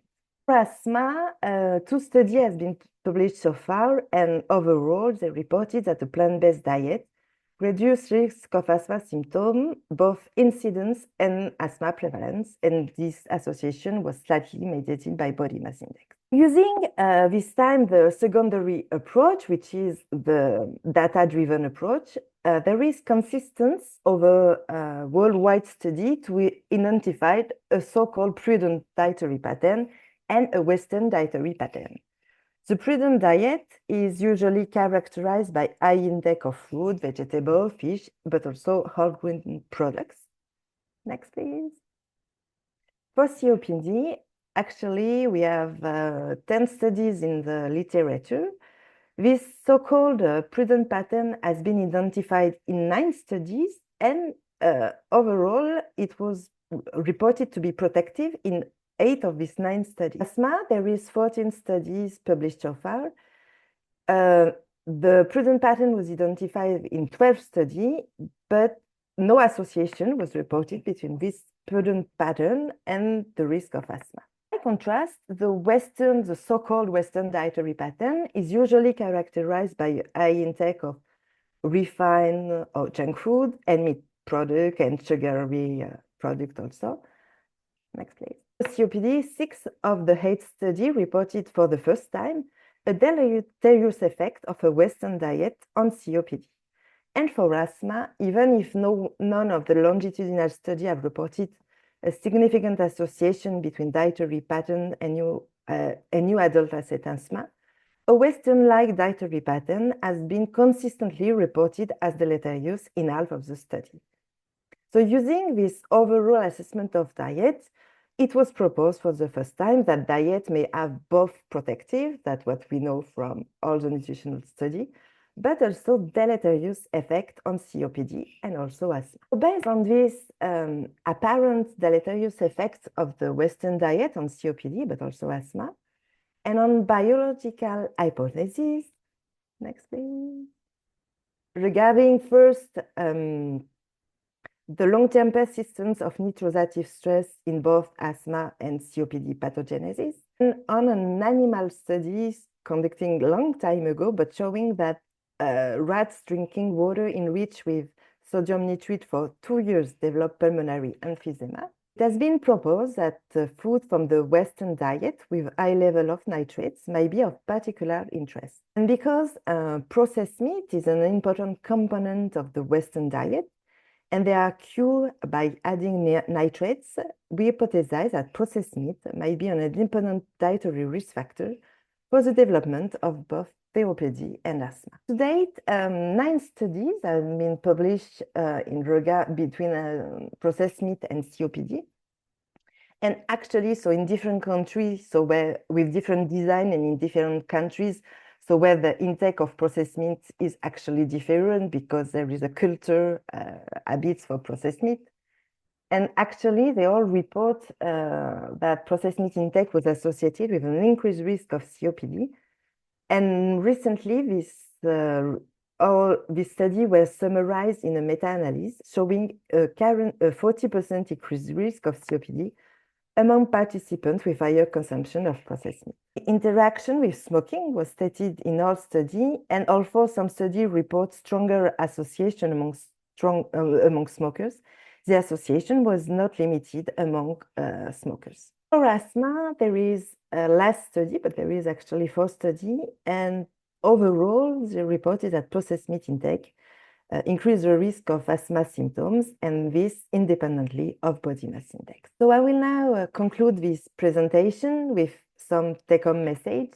Of course, effort to prevent COPD and asthma should continue to focus on smoking cessation. Aside other risk factors, 20 years of research actually supports that diet, along with physical activity, is an important risk factor for COPD and asthma symptom prevention in adults. Based on the current evidence, a healthy planetary diet, including an increased intake of fruit, vegetable, and whole grains intake, and a reduced intake of meat and red processed meat, is probably an underappreciated but promising approach for lung health. And I find really hard to imagine that it would not be the case for PCD as well. Right.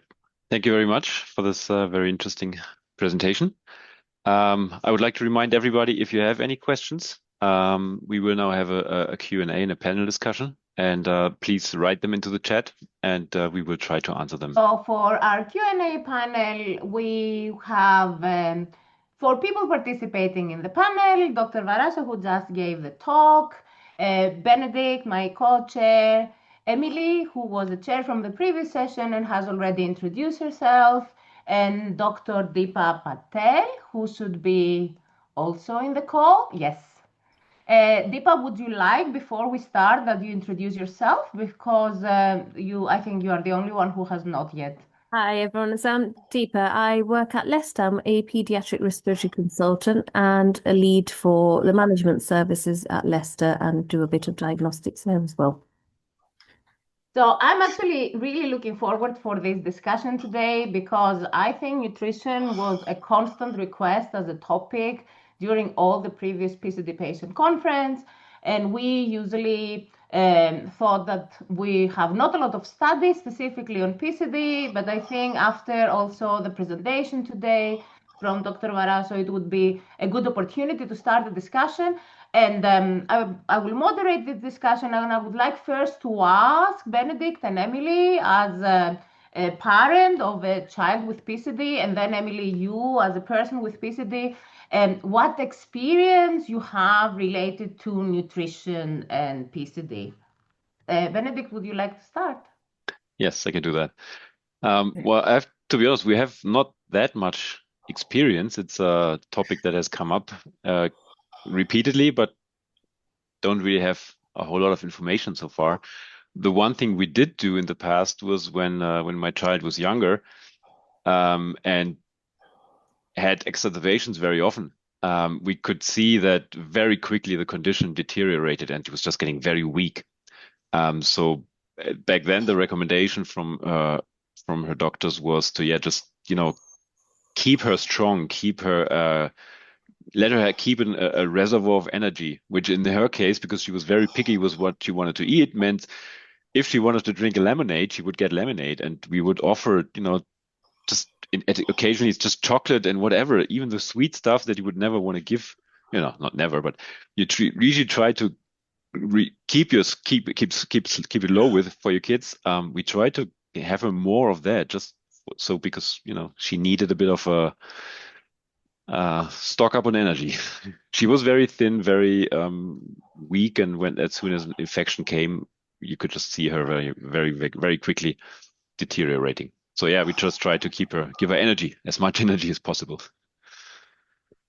What about you, Emily? Do you have any own personal experience with related to nutrition and having? Of course. Of course. Thank you, Myrona. So I was fortunate to grow up in a family where we used to cook a lot. So my mother would cook fresh vegetables, meat, fish, etc. for each meal. So when I grew up, now I'm also cooking a lot. I'm trying to eat very diverse food, very colorful, to have colorful plates. On the bad side, I have progressively lose my sense of smell. So I can still taste the food and I like to eat, but I'm losing a bit the subtlety of the flavors. So when it's too subtle, I don't see the difference. Then I can say that since I was diagnosed PCD only 10 years ago, I have increased my intake of water. I drink a lot more, 2 to 3 liters per day, more in the summer. And I'm also trying to have as much vitamin as possible. So for each of my meal, I eat vegetable, either raw or cooked vegetables, and fruit. I eat more fruit too. And also, since 1 year, I benefit from coaching from a physiotherapist, a specialized respiratory physiotherapist, and she advised me to increase also my intake of proteins, because she told me that, each time we breathe, we use more calories than normal people, I would say. And also with all the physical activities that we have to do, we need the nutrition of an elite athlete. So I also take more protein, and I guess we'll discuss that during the exchange. Actually, both of your sharing your experiences raise a lot of aspects that I think that we should discuss in this panel.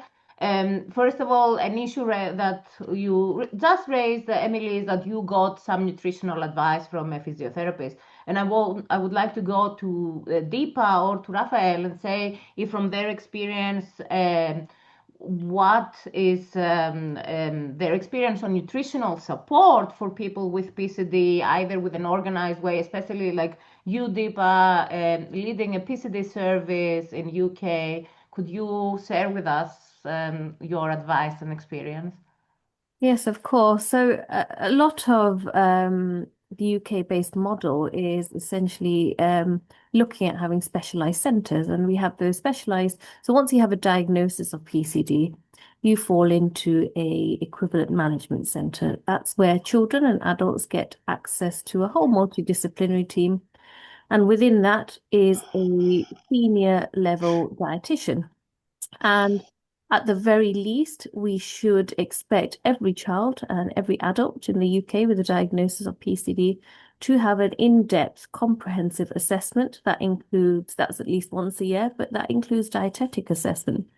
And I think that's really important because nutritional assessment and support are really important in general for people with chronic lung diseases. There is some evidence and data out there which shows poor growth, low BMI, and malnutrition is associated with worse lung function, increased symptoms, and worse outcomes. So that's what our model in the UK looks like. And actually, if I just look at my cohort, which I always often like looking into the data, the vast majority fall into a healthy BMI, which is great. We do have pockets of children who are underweight, as Benedict was describing. But equally, we are seeing an emerging trend to those children who fall into the overweight or obese category, which again can adversely affect lung health. So that's why the dietetics are really important. Thank you, Deepa. And from your perspective, Raphaëlle, as a nutritional epidemiologist, do you think that it's really important to have a nutrition specialist giving specific advice to people living with a chronic lung disease like PCD? Yes, of course, nutrition support is really, really important for people with chronic lung disease, including PCD.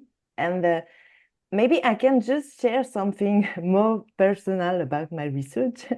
Because when I started to work on that topic 20 years ago, I was first start looking at nutrition and lung disease, and many people really thought that all the research community thought that it was a little bit unusual. Indeed, at this time, pneumologists, but also respiratory researchers, were not only focused on what we breathe, so tobacco, pollution, and to a lesser extent, infection. And on the other side, nutrition researchers were mostly studying how diet affects metabolic and health disease like diabetes or cardiovascular disease. And actually, very few people were looking at lung health through the lens of nutrition. And that's exactly what drove me in, wanted to understand how we can eat can help your lung to stay healthy. So today, I think it's really important that we communicate and bring stronger nutrition support for people with respiratory condition, just like what we already do for people with heart disease or diabetes. So people with PCD, I think, levels the same level of support. Thank you. I think that it's more that people just ignore the thing, the new research. So we need to communicate loudly. So we established something that we all knew or we expected, that nutritional advice is very important. Deepa, you mentioned about your cohort and the issues of weight, and this is something also that Benedict said about his experience, like having a child maybe that it's underweight. Why is it so important for people with PCD keeping a healthy weight, and what are the difficulties that people with lung diseases might face? Deepa, would you like to go first, maybe? Yeah, I'll start with the difficulties because I spend so much of my time working with our dietetics to work on this. And I think the difficulties are that some children inherently are picky eaters, and I see that in adults who are just snackers and they don't like having big meals. I think if you have I think it's a vicious cycle. The more exacerbations you have, and every time you feel poorly, your appetite goes, and then trying to pick that up, it's quite tricky. I think chronic coughing and the underlying airway inflammation, particularly if you're affected by bronchiectasis, that in itself puts you into what we call a catabolic state, where your body is, instead of a building up phase, it's more in a breakdown phase. And I think that makes it really, really tricky to gain weight in some children or even adults. The reason it's really important, I think Raphaelle's covered quite a lot of it, but I think respiratory muscle strength and overall strength, if you've got good muscle strength, it can help assist your chest physio. Also, if you've got generalized, good muscle strength, good energy levels, you're more likely to be physically active. Then that's going to affect your lung airway clearance and your overall lung health. And particularly in childhood, we know that lower BMIs, if it's affecting your growth, particularly impacting your overall growth, height, etc., your lungs also grow in that period of time. So that can affect your lung function trajectories as well. So it all interplays, really. You raised a very good other point, I think, because everything is interconnected anyways with nutrition and health, related to appetite, how this is affected with exacerbations, and how people lose their appetite and try to eat small meals. And I would like to go back to Emily, for example, like what is your experience about that? Do you see that your appetite is affected during exacerbations, and would you prefer then to eat smaller meals instead of larger meals?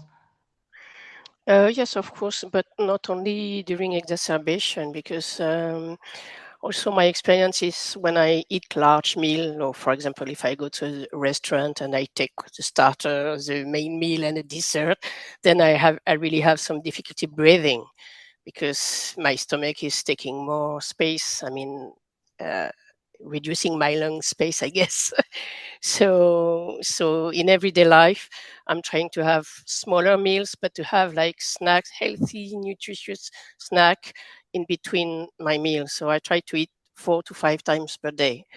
I don't always manage to do that because I'm also working, and it's not always easy to organize all this. But at least 4 meals per day for me, it's a good way of getting all the nutrition I need and not being too I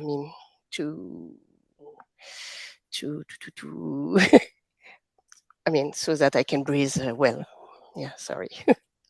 I think what you suggest might be a bit more difficult to keep with a child, because Benedict said that his daughter was picky, and I think that many times many children are picky, especially towards healthier food and healthy snacks. And it's also quite important to develop this kind of habits early in life. But how do you deal with situations like with infections, Benedict, or when your daughter really doesn't want to eat frequently, but you see that there are nutritional needs. Do you have any experience with that? I mean, as a parent whose child was a fuzzy eater long before PCD was diagnosed, we had that struggle right from the beginning, right? Even when we didn't know there was an issue with the additional issue of PCD, we struggled with her to get her eat properly as we saw fit. And I have to say, after so many years, I still don't have a good answer. I mean, this is, I guess, an issue every parent faces, right? Some children just naturally pick it up and they like it, and others, you can try to be as good an example as you want, and they just will not eat the healthy stuff. So yeah, in our case, we had the specific issue that she was losing weight very quickly during exacerbation. So we said, yeah, it doesn't really matter what, just give her energy. That was really our main goal. It wasn't healthy energy. It was, it came in form of chocolate or whatever. But as a short-term measure, this seemed to be for us what was needed. And beyond that, I don't know. And I'm looking forward to learn how to get the kids to eat healthy. I think this is an actual, really real life experience, and this is what we see with many, not only children, but especially with children with PCD or lung diseases.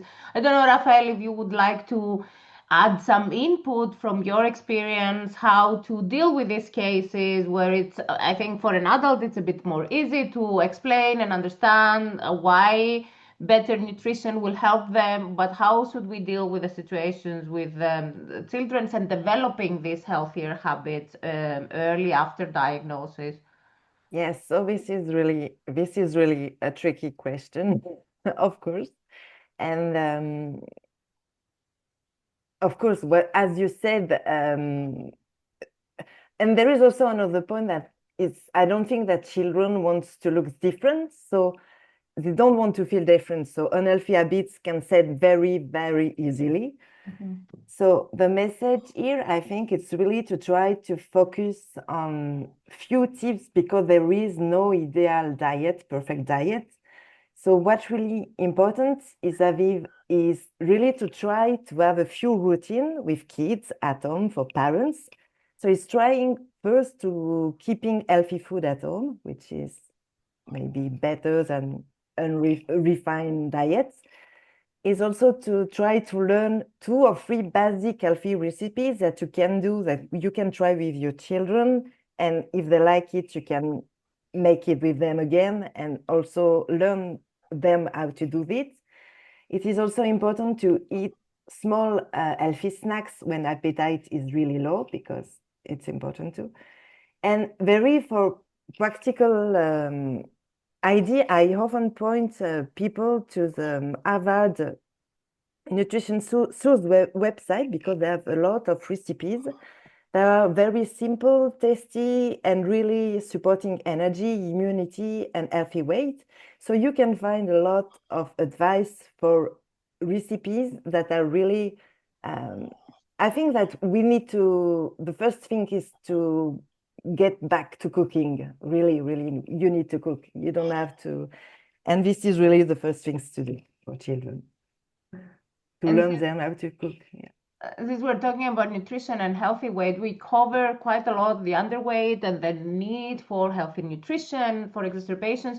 But I think before we also start taking some questions from the chat, because we have quite a few, we should not forget saying that not every person with PCD have a problem with their weight, because I think there is a lot of discussion, and sometimes there is also some general advice given from some practitioners without taking specialist feedback, that people with PCD always need to consume more energy.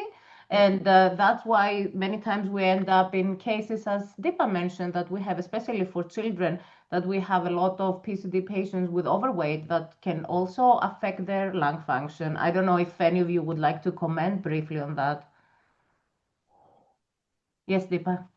Yeah, so it was only in clinic yesterday when we were also facing, just side by side, mixed clinic, some children really struggling to gain weight, and then we have the problem from the other side because they've been told over many years, make sure you take the calories, and actually a lot of this is extrapolated from cystic fibrosis, who, it's completely, the mechanism of why those children or adults don't gain weight is completely different. Some of the effects that we do see, absolutely, Myrona, so we get restricted lung function. If you've got more adipose tissue, that restricts your chest wall movement, and overall you can see restrictive lung disease, which impacts on airway clearance.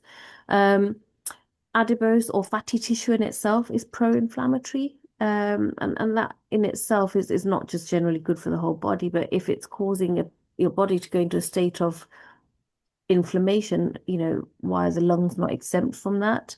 And it can bring about challenges such as having obstruction. So when you sleep, if you've got more fatty tissue around your neck and your glands, you're more likely to obstruct or have something called sleep apnea. And that can affect children's behavior, educational, lots of other impact on that as well.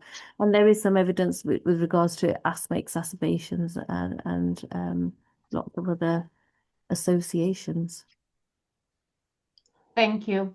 And I think we can go to some practical advice. We know that there is not really much evidence specifically for PCD and nutrition, but as we have been discussing so far, a lot of the advice for other lung diseases also relate to PCD and lung health in general. So there are some comments in the chat, and these are also some things that come up actually very frequently. So there is a discussion in the chat about foods that might increase mucus production. So, for example, there is a question about milk products, and someone replies that consuming milk will increase mucus production, or I think it is a question, or someone says that their child does not drink milk, but they can consume other products. Is there any evidence if foods like milk or sugar, I think someone wrote earlier about sugar, have any effect really on mucus production? Or someone writes about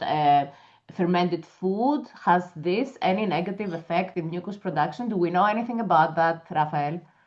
Yes, so currently there is actually no evidence that milk increases mucus production in people with PCD.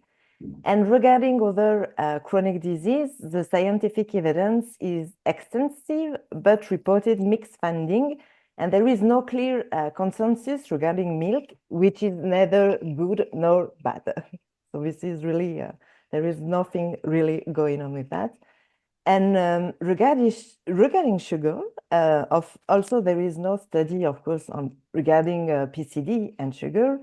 There is actually a growing literature regarding the association between sugar and mostly sugary drink in relation with asthma. And I think there are at least 10 studies published in the 2 last years, and they all reported a deleterious effect of sugary drink on asthma and asthma symptoms. So if I would say that milk there is nothing. So if you really want to drink milk, go with milk. But you can probably really reduce sugar intake and mostly sugary drink, which is really, really bad for overall health also. It's related to higher mortality, higher cancer. So this is really not the good things to drink. Can I say something, Myrona? Yes, of course. So maybe about milk, okay, there's no scientific evidence, but I think everyone should try. I mean, you try if you think it increases your mucus, maybe you try not to eat milk or cheese for, yes, for sure. 1 or 2 weeks, and you see if there's an effect or not. I mean, don't wait for the scientific evidence, because I don't know when someone will decide to do this study. So maybe you should trust yourself and try on yourself and see how it goes, because yes, for you cannot sure. have evidence on anything, on everything. I think the issue that you're raising, Emily, is a very good point. Maybe studies will be done specifically on PCD and this kind of foods in the future, and still maybe really there is no pathophysiology behind milk increasing mucus, but every person is different. And we all have some foods that even if we don't have a chronic lung disease, and we all have some foods that work better for us or work for us. let alone a body that already is affected by a chronic condition. And I think an important aspect with PCD is also sometimes not only linked to the mucus, but people with PCD have a lot of cough, sometimes they have a lot of reflux. So a lot of foods influence or increase this predisposition for influx and make people feel worse. And this is very common and it can differ from person to person. There is also quite a lot of questions and discussions about important nutrients. So there is a question that says, I don't understand what is the meaning about vitamins E and C and carotenoids. And this is a 70-year-old patient with PCD. So they're asking if they really need to get extra doses of those, Raphaëlle. No, actually, there is no evidence for any supplementation with antioxidants. So if you have adequate intake by meals, this is really the first recommendation for nutrition. So really go for fruit, vegetable, and fiber and all grains. This is the first things to go to. And in your presentation and in general, you refer to anti-inflammatory nutrition. Yes. And I would like to ask first you, but then also like the rest of the panel, is there any, do you have any opinion about foods that really help with lung health? So there is a discussion not about PCD or about people with a chronic disease, but that we all should now consume superfoods. And is this something that should be recommended to people living with PCD or chronic lung diseases? Raphaëlle. I can start. Okay. Well, yes. So I usually say that there is no magic pill. So there is not a magic ingredient, no nutrient. So superfood is just marketing. And the key is really to try to have an overall healthy diet rather than to focus on specific individual food. So really the main advice, and it works for health and every chronic disease, lung disease, and PCD probably, is really to try to have a diet rich in fruit, vegetable, or grain, to choose healthy fats, and lean protein, naturally providing anti-inflammatory nutrients that support lung health. Did you have any effort like that, Benedict, with your daughter? Did you try to change and include any of the infamous superfoods in her diet? And did you see any difference? No, we did not try anything specific for dealing with PCD. As I said, initially she was a very fuzzy eater, so we just tried to get her to eat, period. And now no experience with superfoods, sorry. What about you, Emily? From time to time, I'm trying some things. For example, last year I did a 3 months cure of spirulina. I don't know how is this algae. Yeah, just to try to see. I mean, I don't think it would be bad. So I don't know if there was a big effect on me, but yeah, from time to time I'm trying this kind of thing just to try. And maybe just one thing about sugar, because when I don't know why my husband decided not to eat sugar for 3 months. So it has an effect on me because I'm not cooking anymore cakes and cookies and everything. So I also decreased my intake of sugar. And I must say I have a lot more energy now that I eat less, added sugar. Of course, I eat pasta and everything, but sugar like white sugar. And so I think it's quite beneficial to. I don't know for the other, but for me, it works. I have more energy. You mentioned taking spirulina, but like in general, I would like to ask the opinion of Deepa and Raphaëlle, not specifically about that, but many times people with a chronic disease take supplements without discussing with their physician. And I think this is an important point that we made here. We have not yet published this data, but we are planning to analyze some data that we have, for example, from Switzerland, where people have reported taking so many supplements, especially nutritional supplements, and a lot of them without communicating with their treating team. And this many times can affect actually their treatments. I don't know, Deepa, if you have this experience with any of the patients and if this is a point that you discussed. So yeah, the most common supplement I often see is teenage boys who want to take protein shakes and do creatine. I think it's creatine supplements, part of the bodybuilding. When they come to us and ask whether they should be doing it, I would always say, actually, there's no evidence behind this, and it's not something certainly we would advocate taking, but instead stick to high protein diets, do the right exercises. And actually, a couple of my patients who have taken additional shakes or creatine supplements or anabolic medications, because we do bloods at annual review, we've often seen problems with their kidney function, for example. So I think we just have to be careful what we take. The other one, I think it's just multivitamins, which again, for us, anyone under 5, I think multivitamins is recommended anyway. Over the winter months, we should all be supplementing vitamin D generally over the counter.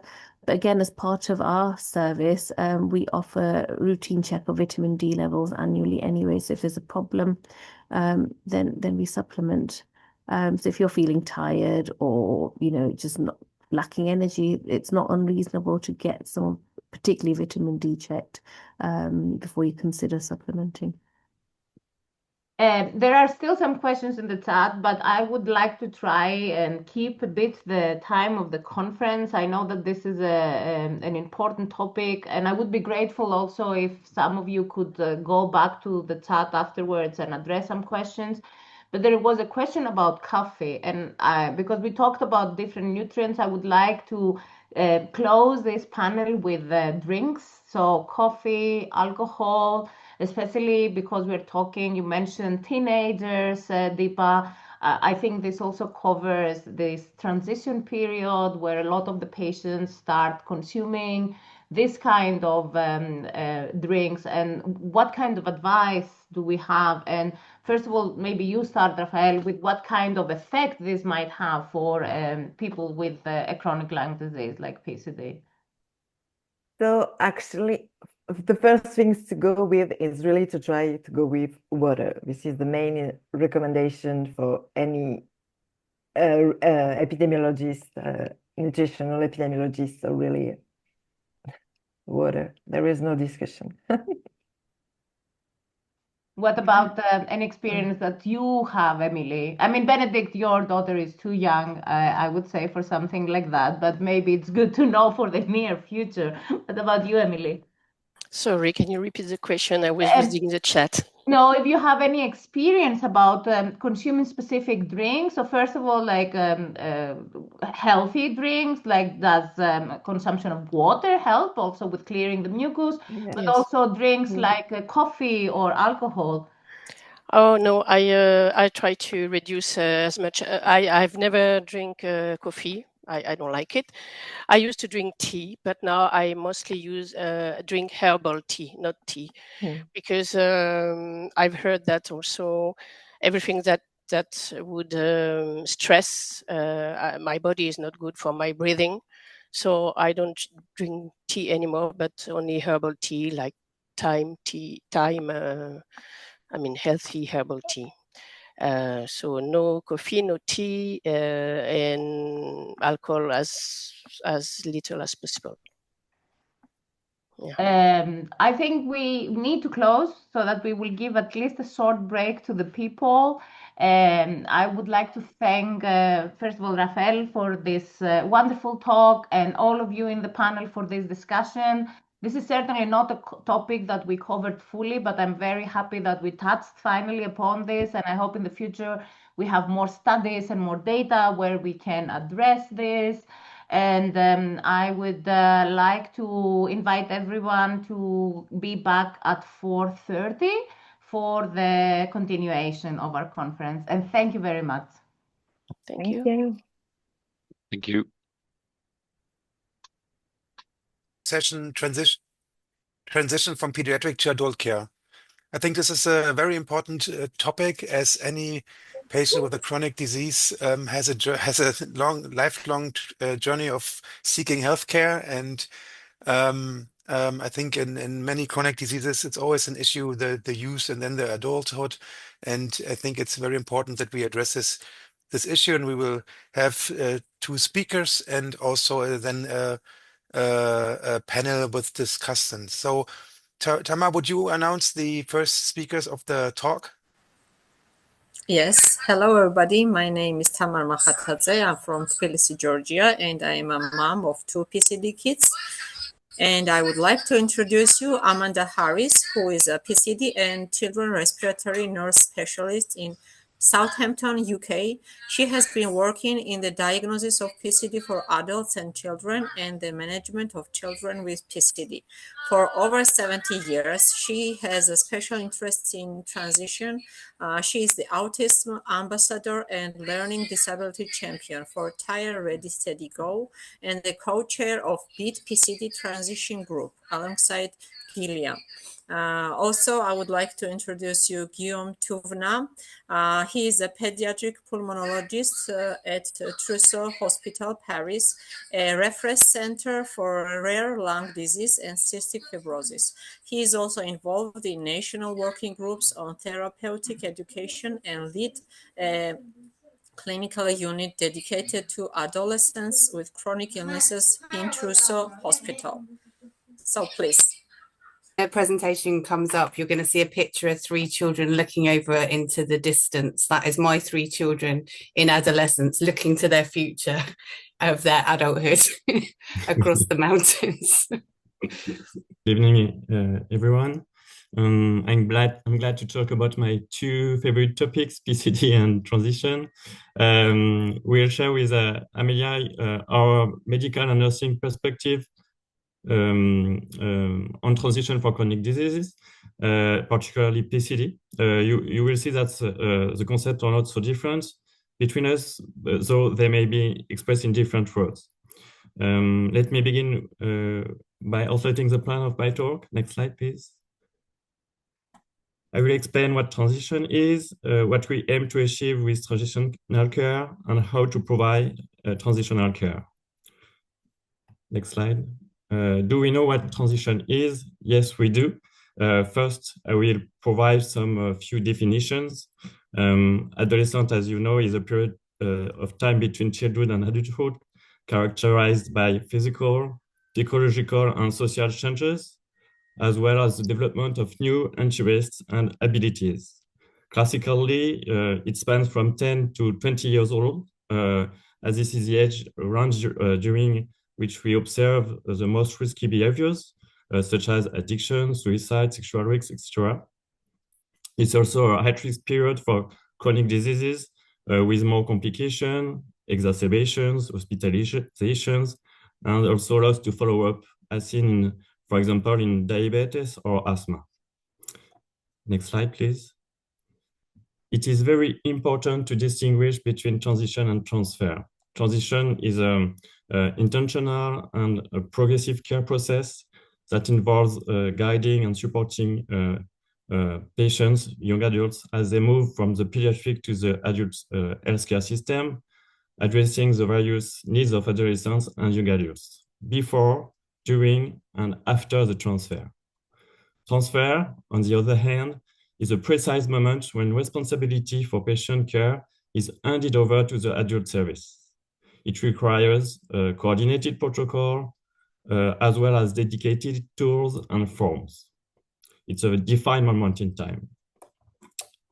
In reality, I think we currently manage quite well the transfer of care, especially to prevent information loss through joint meetings and or consultation, but we're much less effective at supporting the broader transition. Now, I will discuss what we aim to achieve in transition. Do we know what to achieve in transition care? Yes, we do. When we interviewed adolescents and young adults, as was done in this qualitative study at a CF center in France, we see what adolescents and young adults want. They want a clear transition plan, well explained, and communicated long before the transfer. They need support from their caregivers through educational programs and from their parents, and they feel it is important to have a dedicated person to talk about transition. Finally, they say they need to be able to manage medical consultation, to be empowered to express their needs, to make their own decisions, and to understand how to ask for and find information to do so. Next slide, please. So transition, as you understand, is not just a logistical process. It's about helping young people reach their full potential through a program that should be holistic and personalized, focused on adolescents' priorities. For a successful transition, we must prepare young people and their families, but also prepare adult services to receive them is a very key important determinant to a successful transition. And last but not least, we must listen to adolescents' views. To conclude this section, a successful transition includes 3 types of interventions. Intervention to improve organization, put effective transition program in place. 2 interventions to empower adolescents, as I said before, and 3 intervention to enhance self-management and independence, training adolescents to become active partners. Next slide, please. Do we know how to provide transitional care? Yes, we do. There are several transition programs and guidelines, international ones published already. Amanda will talk a little about the Ready, Steady, Go program later, but I would like to take this opportunity to mention the French guidelines we developed and published this year in Already Open Research. The objective of this work was to establish useful and very detailed recommendations and to identify key elements for successful transition. We used the Delphi method to obtain expert consensus. This expert panel consisted of 38 multidisciplinary experts. We had some pediatric pulmonologists, adult pulmonologists, patients, physio, etc. Representing multiple disciplines and national geographical diversity. We decided that consensus was reached when at least 80% of the panel rated a statement positively. Next slide, please. Consensus was reached for 77 statements. I could tell you about all these statements right now, but the guidelines were structured as follows: generalities and objectives, topics to address during transition, practical aspects of pediatric consultation during transition, practical aspects of transfer, practical aspects of starting adult care. In conclusion of this work, we achieved a national consensus for a formalized care pathway for the transition of patients with a rare pulmonary disease across the country. In there are theoretical information, but also very practical information to conduce a good transition. But I will let Amanda tell more about the tools, etc. we developed for transition. Next slide. I would like to say a word about transition for parents, as it also involves many changes for them, and they need support for that. Usually transition programs are dedicated to adolescents and young adults, and parents may feel excluded from that. So they need to be respected for their expertise and to feel confident in the process and in the adult team. Even though we know all this, achieving a successful transition is challenging for healthcare teams. I could sum up it in 3 words: energy, time, and money. It's very difficult to implement this kind of process because it's very time-consuming and there is not much support from our institutions. Next slide, please. I would like to finish with these 2 drawings. On the left, you can see the care-centered process with the care process, the hospital care in the middle, and the patient's life on the both sides. But real life is not like that. Patients spend only, I suppose 10% of the time, maybe more, in the hospital, and would prefer not to have it occupy their minds all the time. Life must be on the right, on the center, and hospital care and support on the side. Thank you. I let Amanda talk. Hello. So Guillaume just went through the medical side. So no one has come through for the whole conference, and now I'm talking and people are walking through the room, so I'm really sorry. So now I'm going to go through the practical use of transition. So what is transition and why do we bother? Next, please. So in paediatrics, we get a lovely little child like this, and everybody's quite paternal around them. We do a lot of chatting to the mums and dads and probably less chatting to the children. And our job is to actually get them ready for, next please, is to prepare them so that they're ready to fly when they're adults.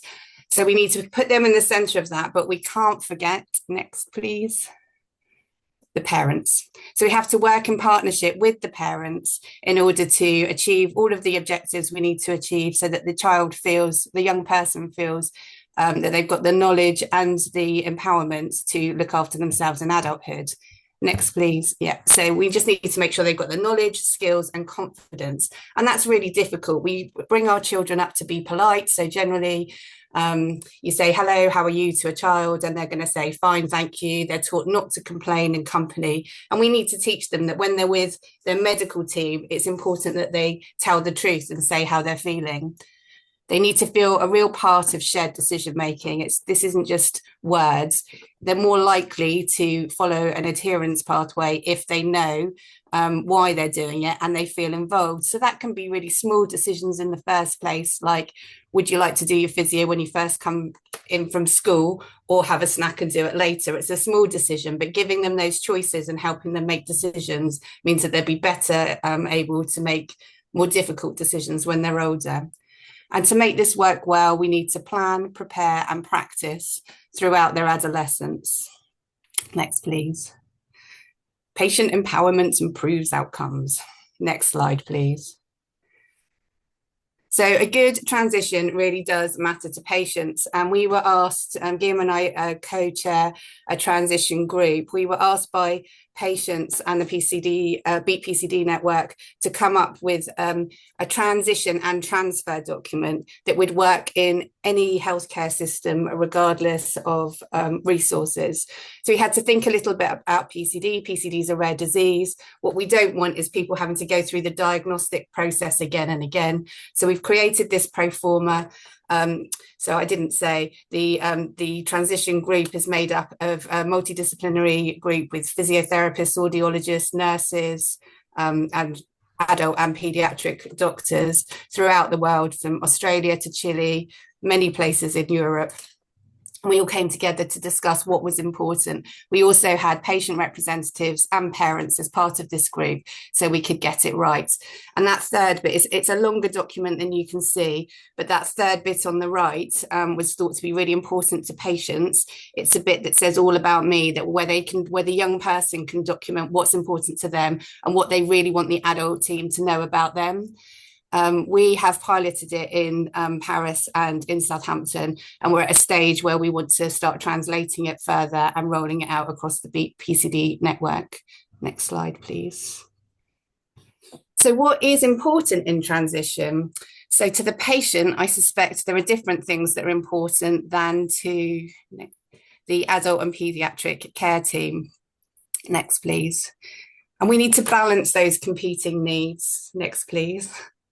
So for the young person, what's important to them? If you ask a young person what's important to them, it'll be them themselves, their relationships with their friends, their hobbies, maybe their future plans, relationships, romantic relationships, whether they can have a family, how that's going to look, being normal. What they won't say is PCD. PCD is boring. They don't want to focus on PCD. So if we were going through transition talking only about PCD, we wouldn't draw them in. We wouldn't be able to get them to be part of the process.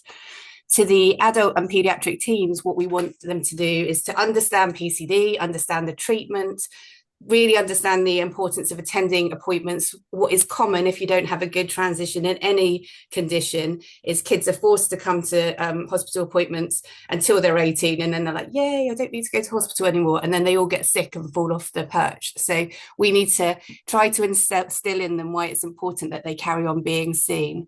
And really importantly, they need to be able to communicate. And whilst this is important in any long-term condition, I think in a rare disease it's even more important. As you all know, if we went to the family doctor and asked for antibiotics for a cough, we just wouldn't get them. So these young people need to have the confidence and skills to be able to explain why they need a sputum to be sent and what antibiotics they would normally start on. So for the parents, all of these things are important and much more. They worry that we're going to talk about things too early, or that they're going to have no control of this process if we don't involve them from the beginning. So I start talking about transition with families right the way from diagnosis, so they understand that this is going to happen in adolescence, and they can ask those questions early on if they need to. Next slide, please. So we all must work in partnership. If we're not working together, we can't get these things right. You can press again, thank you. We've got to make sure that we address everybody's needs. We need to really focus on shared decision making. And there on the left-hand side, you can see ask 3 questions. This is just a really nice way of breaking things down for kids. So what are your options? What are good and bad about each decision? And who can help you make these decisions? And we've had some quite complicated things that have happened with kids where they've been asked a question, they feel like a deer in the headlights, they feel really worried about the decision, and then they remember ask 3 questions and they can stop and have a structure and how they can be involved in their decisions. And then on the right there is the Ready, Steady, Go program, which I'm going to talk to you a little bit about now. So the Ready, Steady, Go program is a generic document that we use for all conditions, whether it's diabetes, heart disease, respiratory conditions. What we did is sorry, I'm just going to get rid of that comment, I can't see. What we did is we thought about all of the things that were common in transition, and we created this program. So there's a knowledge section where we would talk about what PCD is, how it affects you, what medicines you take, that kind of thing. There's a self-advocacy section where young people learn to speak up for themselves. The health and lifestyle section has got a bit of everything in it. It talks about it's sort of as the sex, drugs, and rock and roll section. It talks about fertility. It talks about inheritance. It talks about interactions between alcohol and medicines, or any kind of drugs and medicines, recreational drugs and medicines, all that type of thing. We talk about education. Sometimes it's not clear why we would do that. Education and future.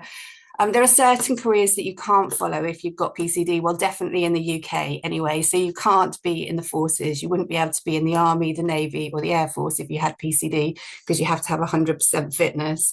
You also can't be an air traffic controller in the UK. There are just some jobs you can't do. And there are other jobs where you need to think about it a little bit. So addressing these things really, really early means that the children aren't putting all of their energy into doing something that they can't do. As you all know, there are lots of psychological issues that can be associated with having PCD. Sometimes kids worry about having a disease that no one's ever heard of, or if they're really, really snotty children, they feel that they get bullied. If they've got hearing issues, they're worried about being bullied because they can't hear properly. And we can talk to that a little bit. And talking about what transition actually is. It's about education to empower you to live your best life as an adult. Oh yeah, and with the help of the BEAT-PCD network, we translated the Ready, Steady, Go program into all these different languages. The last slide will show you the link to the Ready, Steady, Go website so that you can go and have a look yourself. I've talked a bit to ask 3 questions, actually. It's exactly as I was saying. We think that there is no decision about me without me. And I start talking to my kids really young about this so that they can take, as I said, ownership for very small decisions. But this can then feel like a natural transition to them taking on bigger decisions as they get bigger.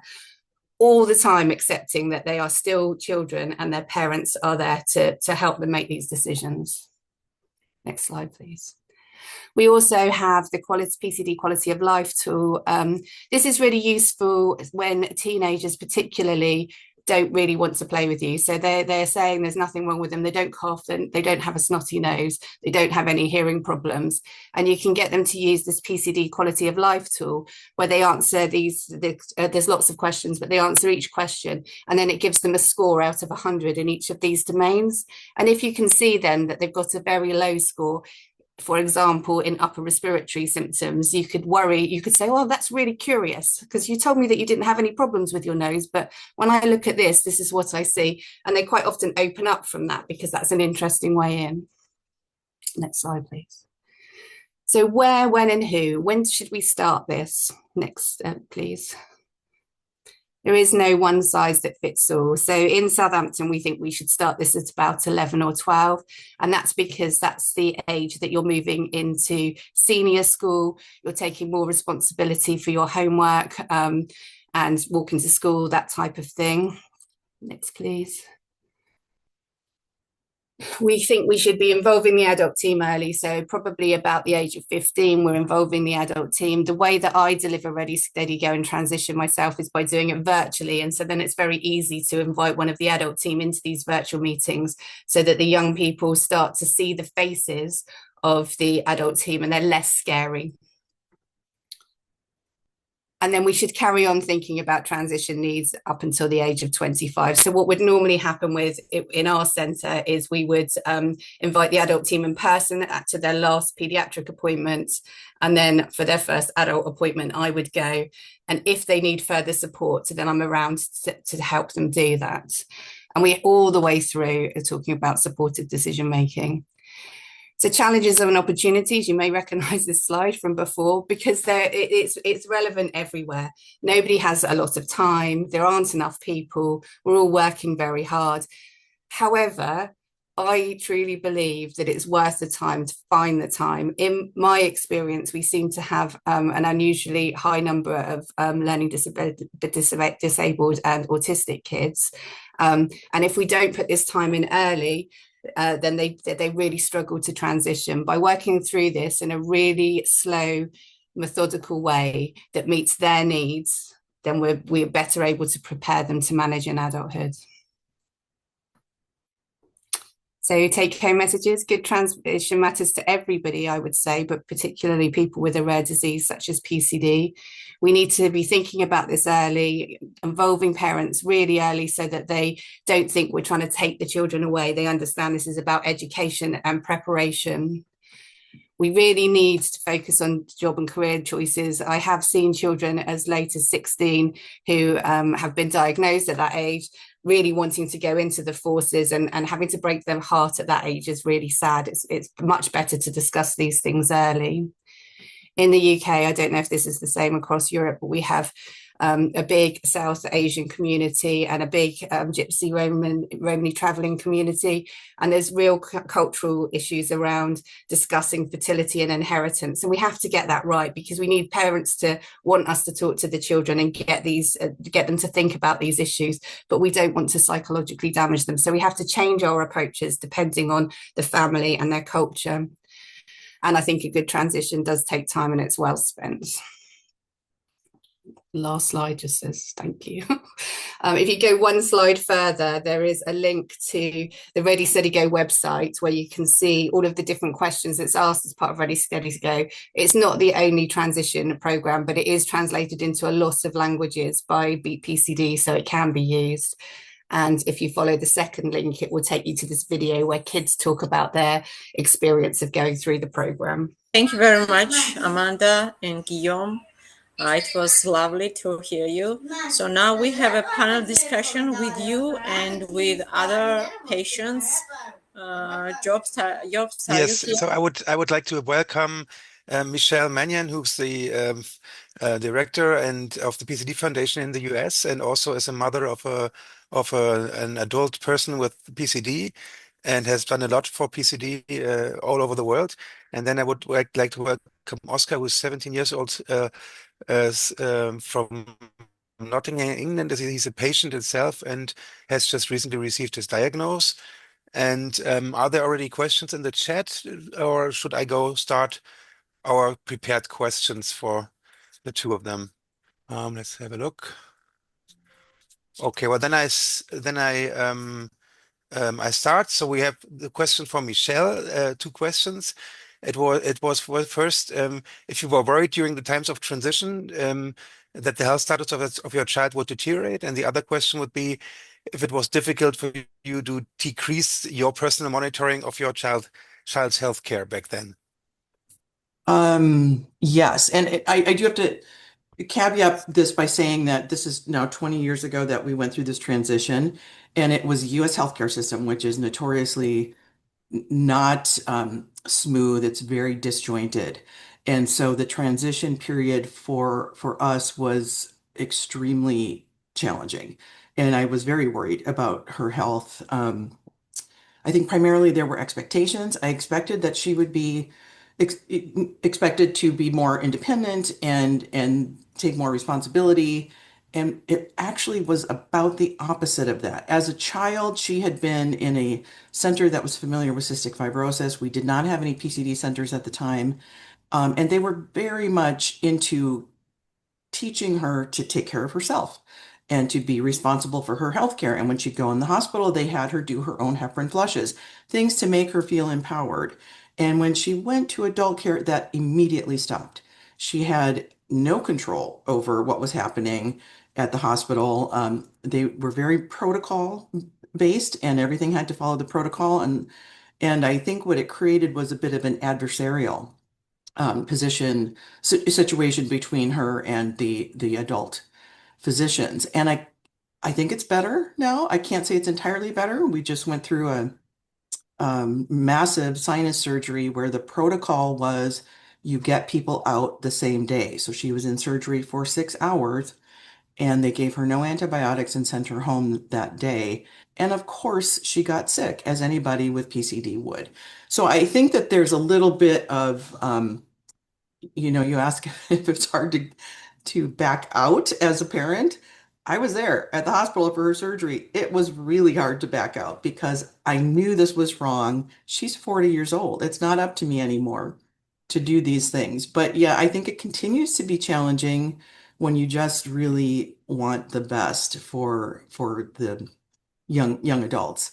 And I do wonder if we're losing some of our young adults to follow up during that period that has been kind of recognized as a period where they go off and we don't hear from them anymore because of these sometimes messy transitions. We now have 60 PCD centers in the US, but only 23 of those have adult counterparts, and sometimes the adult counterpart is not actually closely affiliated with the pediatric one. So we have additional challenges here based on our health system that maybe aren't relevant everywhere else, but I completely agree with everything that both of the speakers suggested for smoothing out these transitions. And so how long did it take until you came to a steady state again after leaving the pediatric pulmonology? I would say that she left pediatrics in age 21, and it wasn't until it probably was a decade before there was a bit of a steady state.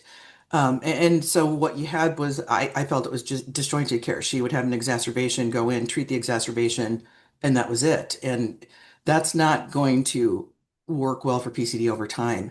I think as her own lung disease started to progress, then she became much more assertive with her pulmonary physicians. But I think it's also important that transition is not just pulmonary in PCD. You have to change every specialist, and that also can become kind of challenging. At least in Germany, there's almost no pediatric ENT specialists. Like they go to the adult ENT doctors in the first place. It's a matter of the structure, I guess. I think that would be useful. I mean, here it's not just that you have pediatric ENTs, you have pediatric rhinologists. You have people that subspecialize within ENT, and it gets to be really a lot for patients. Okay. So there's one question from the audience. I mean, it's also obviously an issue in the US. How can transition work if there's no service for adults in the like no dedicated PCD place for adults? What would you what are your thoughts about this, Michelle, as you have the same issue in the as it comes here from the question which is from Germany? What we told all of our patients to do back before we had centers, and still now, is find a center that's at least familiar with CF and bronchiectasis, if not PCD. Some of these pulmonary groups at these academic centers, there are 70 physicians that are part of the pulmonary practice.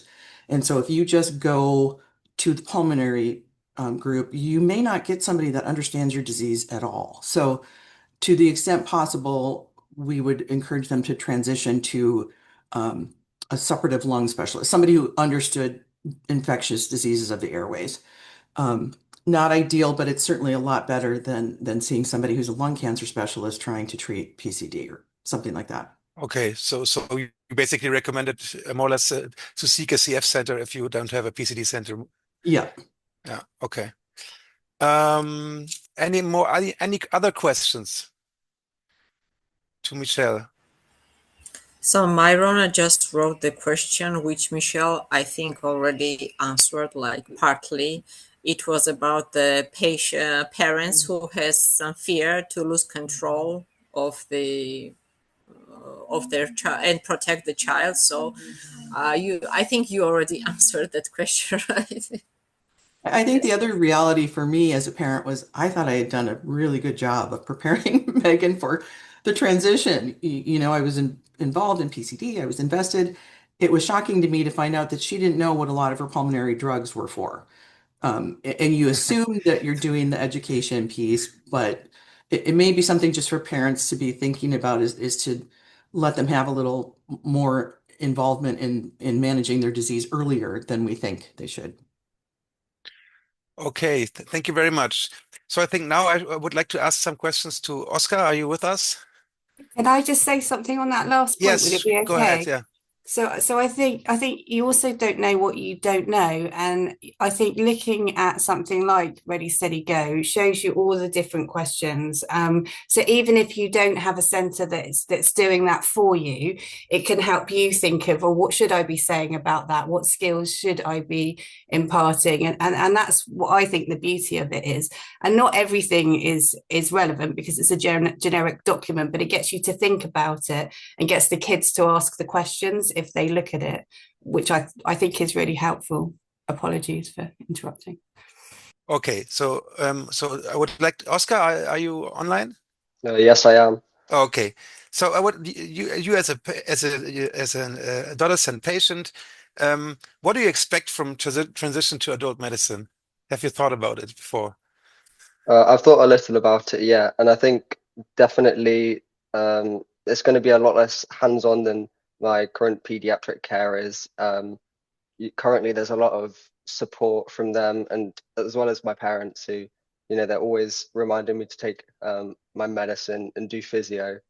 But once I transition, I know that I'm going to have to be a lot more independent in managing my own health and like taking control of what I have to do to keep myself healthy.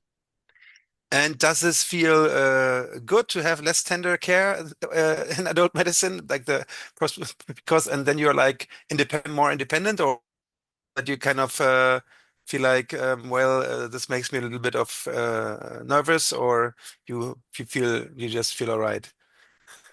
I mean, it's going to be harder to not be reminded and be supported by people as much, but it's a good opportunity to try and just be more independent and taking control of my own health. Just transitioning to adult, it's part of Has this been already an issue in your clinic, or have you talked about the transition already? I did have a transition session which I found very helpful. I met the adult doctors and physiotherapists, and it did reassure me a lot that my health, they still want the best health outcomes for me as well. I'm still going to have some support in managing PCD, so it's not as daunting as I thought it would be. And is it going to be in the same institution, or do you change the hospitals? It's a different hospital. It's actually it's a smaller health center that's closer to my house than pediatric hospital, so better in that sense. I would like to ask another question. How do you think you will be involved in decisions about your health and the transfer to the adult center? I mean, I definitely have probably a bit more of a say than I do now. My parents won't be involved as much in the decision making. I'll have more agency to make decisions on my own about my own health. Yeah, so there won't be, I guess, as much discussion around it, as much questions than it is now with pediatrics. I have a question for Oscar too. First of all, thank you so much for sharing your experience. When you're making the transition to the adult center, is it sort of the same schedule? Are you going to be seeing the adult provider on the same schedule as you were seeing your pediatric provider, or have things somewhat changed? I think the schedule is going to be mostly similar. I think you see them a bit less frequently, but it's still a few times a year, like 3 or 4 times a year, I think. And it was not that but was there the option that you could have stayed longer in the pediatric hospital, or is it a clear cut when you turn 18 that you have to move? I mean, for me, I think it was pretty clear cut. I mean, I was only in pediatric for just over a year and a half, so I think I didn't have time to get used to it. So it's not as bad that I had to transfer to adult. Okay. Well, Yes. then, thanks a lot again to the participants, to Oscar and Michelle, and for sharing their experiences. And then I guess we close this session, and I thank everybody. I think many of you have already heard from me. I'm Deepa, one of the PEDS respiratory consultants at Leicester. I'm co-chairing this really exciting session with Katie Dexter, who I will allow to introduce herself in due course. For this session overview, it's essentially focusing on living with PCD as an adult. And like we've seen with the other sessions, we'll start with a lecture, followed by a moderated panel discussion and questions from the wider audience. And then feel free to write questions in the chat. And I think without further hesitation, I would like to introduce and welcome very warmly Dr. Margherita Silani. Margherita, are you with us? So Margherita is a physician and researcher specializing in respiratory medicine. She's got vast clinical experience spanning hematology, oncology, internal medicine. She's also provided frontline work during the COVID-19 pandemic with the Italian Red Cross. She's undertaken residency in respiratory medicine in Milan and also an advanced fellowship in Berlin. And she has pursued a PhD focused on innovation in diagnosing and treating pandemic risk infections. And her research contributions are vast, including PCD, and has had many international presentations and publications. So welcome, Margherita. Thank you so much for the kind introduction. And thank you for the invitation today. This topic, this presentation will focus on special issues related to adult care, and we've already heard so much today about PCD, of course, and all interesting news. And when preparing this presentation, I actually wanted to focus on what I've been hearing from patients themselves in the visits, so from adult patients mostly, but the questions can come, of course, also from parents of children who want to know how the patient's future will look like, or also from caregivers that accompany patients during the visits.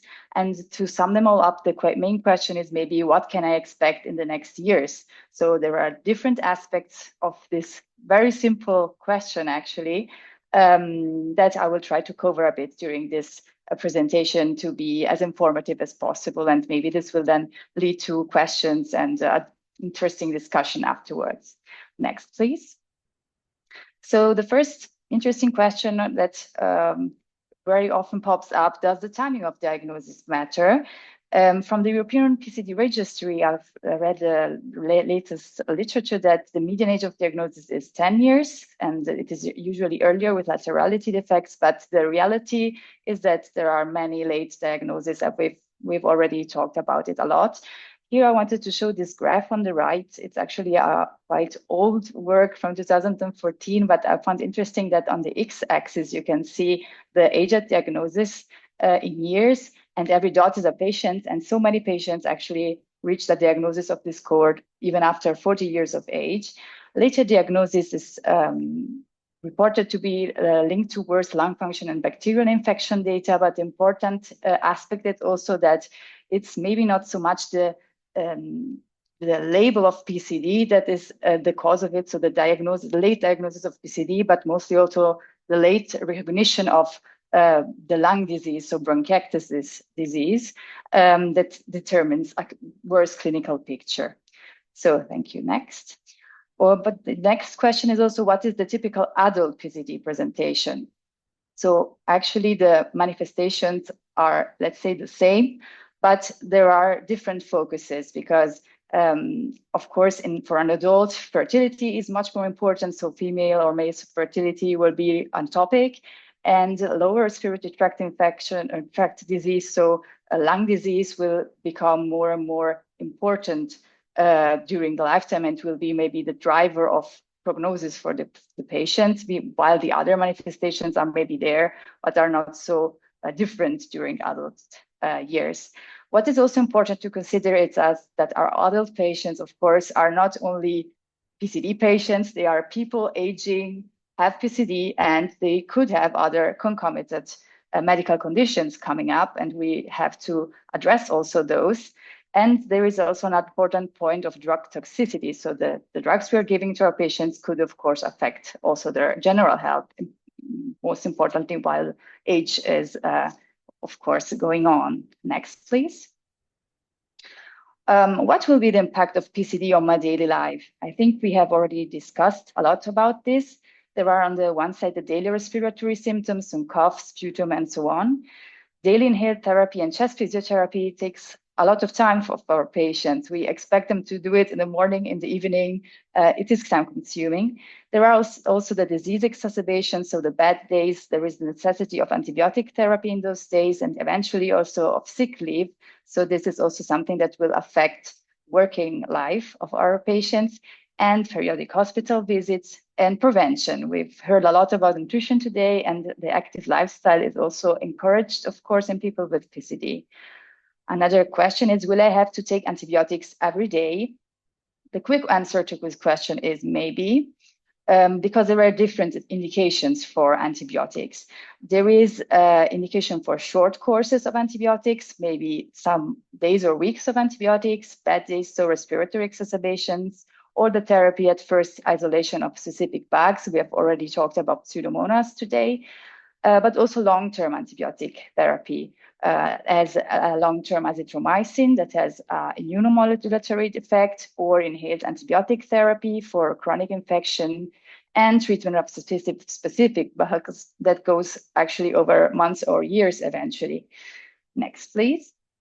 Here, I wanted just to show what are the parameters that are monitored for long-term outcomes. It's actually always the same monitoring since childhood, because we have to monitor lung function with lung function tests and spirometry, radiology with chest radiology, but not only, also with, of course, maybe abdominal ultrasound or heart ultrasound, microbiology tests, and clinical evaluations with symptom burden, exacerbations, and as I've already mentioned, eventual comorbidities and presence of other disease manifestations.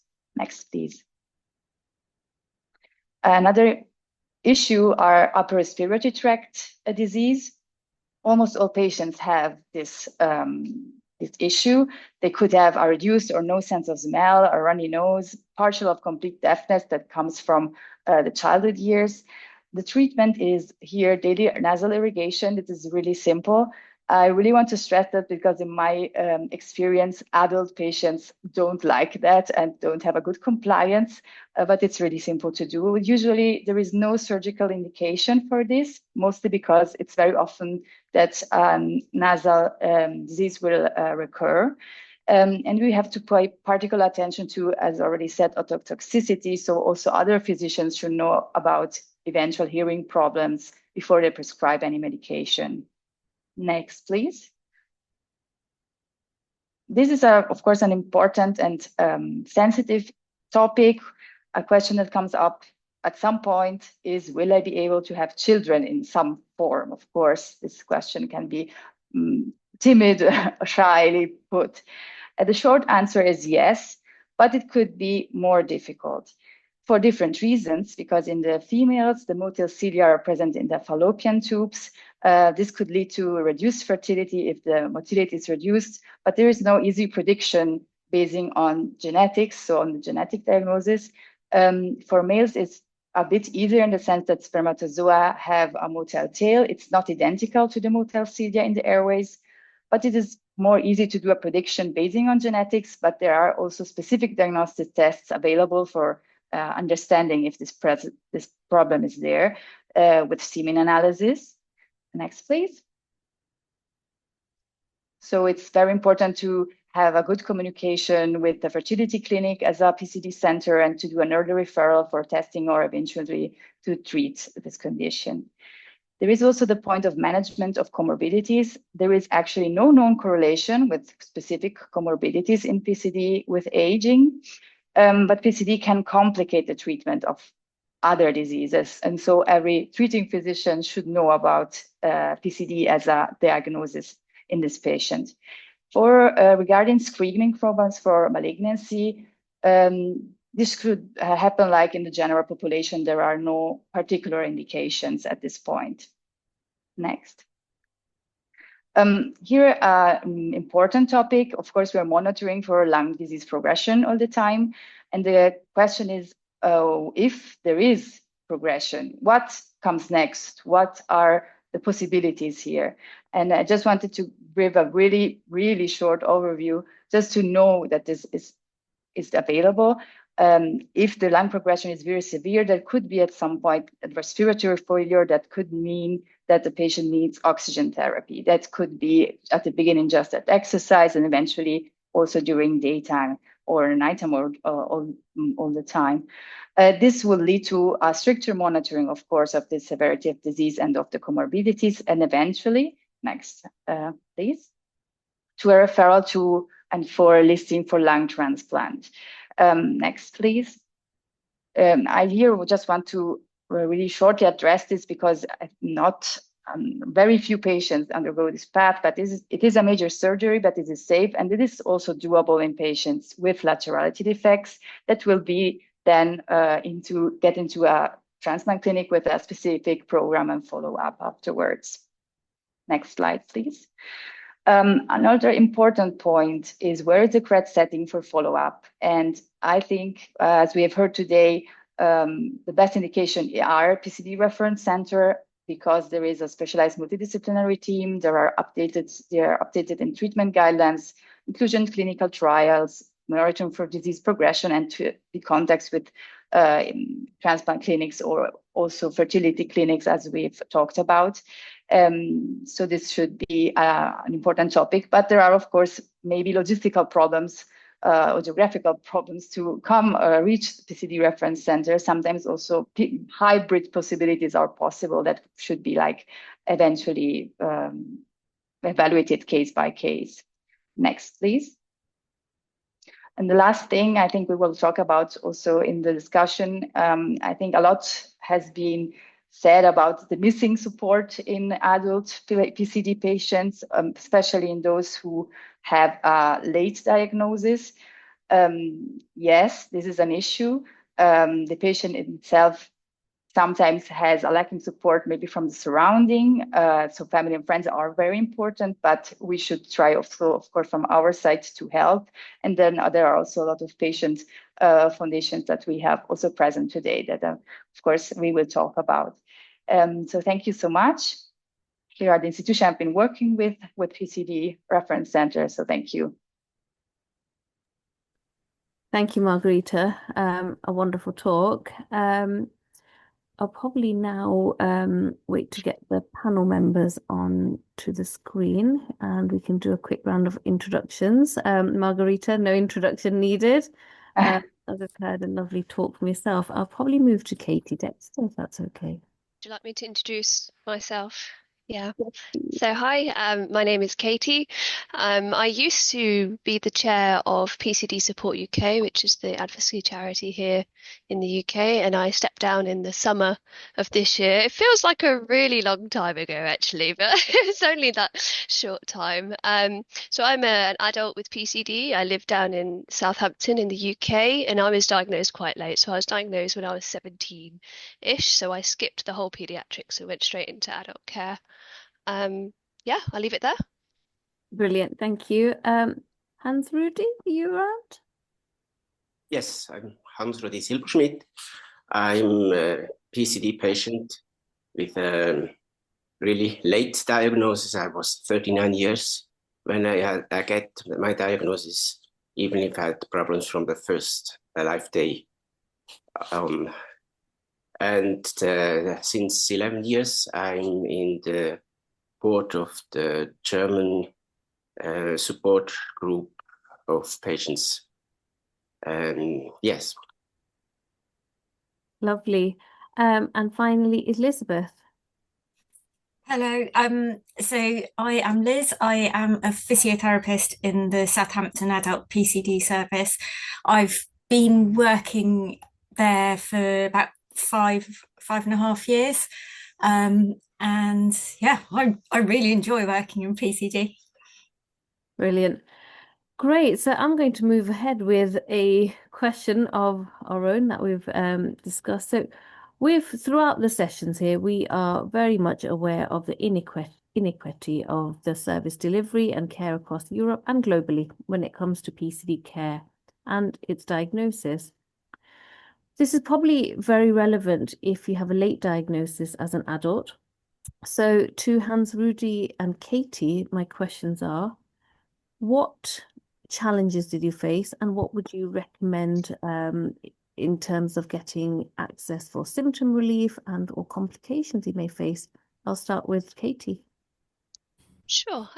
So being diagnosed at 17 is quite a difficult time as a teen anyway, because you're changing from college and going to university as I was, and I found it really difficult just to do that, let alone take on board this whole new diagnostics that I'd never heard of. And the sheer lack of support that I had, I think, at the time is really detrimental. It took me many, many years to really kind of accept the fact that I had PCD, and I had to do all of these extra things that people were asking of me. So doing my physio, making sure I turned up to my appointments, doing my inhalers, whatever it was. It's a massive change from not doing anything at all and kind of just fumbling through and, you know, maybe being a bit sick sometimes, and then having to do all of this extra work. I found that really hard. I think what would have helped, listening to Amanda earlier talking about the Ready, Steady, Go program, if I had that, even though I wasn't transitioning from pediatrics to adults, I was transitioning into taking control of my care, right, which is the same as what you have to do when you're young. I think that would have been really helpful, just to be able to say, okay, what are the questions I should ask? How do I be more assertive? Is it okay if I tell them that I don't want to do that, or I don't like the sound of that? All of these things I kind of just mumbled through on my own, and some sounding board, be it written helpful advice like that, I think would have really helped me at the time. Thank you. Hans-Rudi. Yes, for me, the time of the diagnosis was really a changing in my life. Before I was somebody who had his own problems, no doctor even know what's about me. And then I started therapy daily for the first time, and for the first time in adult life. And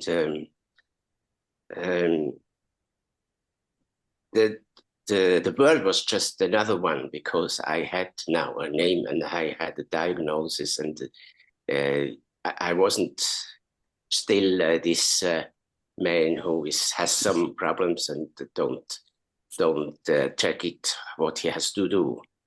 And I think it's really important to get a diagnosis earlier, but on this time it wasn't. It didn't happen. Yeah. Yes. Although I I was born in the city where Mones Cartagena lived, but that didn't help me. Really useful insights from you both. I guess I'll probably put that question on its head now to the professionals who work with adults with PCD. What do you think, perhaps to Elizabeth or Liz first, what do you think we can do better to help adults who come into the service or with a diagnosis of PCD late on, and how can we close this gap better? I think one of the things that I think I commonly forget is that I work in PCD all day, every day, and there are just there's so many acronyms for a start. All the physio devices have acronyms, and then the drugs we sort of shorten the names of, and we spout out these things all the time. And I think it's really easy to start talking about things like dextrocardia and even things like sinusitis or blue ear or something, and assume that everyone knows exactly what you're talking about. And I think as health professionals, we probably need to get better at using non-medicalized language, particularly at the beginning. I think a lot of our patients are very expert in their condition once they've had PCD and diagnosed for quite a while and they know their treatments. But I think at the beginning, it's really hard. You don't know all these terms. I think the other thing that we can be quite guilty of is telling the person everything all at once. And actually, I know when they do studies about receiving like bad news when you go to a hospital appointment, they reckon that you've probably only taken about 10% of what is said to you. And I think we probably would do better to make more than one appointment so that we can give that news and then do more follow-up appointments to maybe feed in the information a bit more slowly so that the person has a chance to digest it, think about, okay, what does that mean for me? Come back, ask more questions. I have to say that we do use the PCD support group and the website an awful lot. And if somebody has an adult diagnosis, we tell them not to Google it, but to go to the PCD support website, because that has some really good information. It is factually correct, which not all the information on the internet is. And it's we know that we can send people there. It's not going to scare them unnecessarily. And there's also links that they can go to for further support, and they can contact the PCD support website, support group, if they want further support from people who have the disease and are able to tell them what it's like to live with it.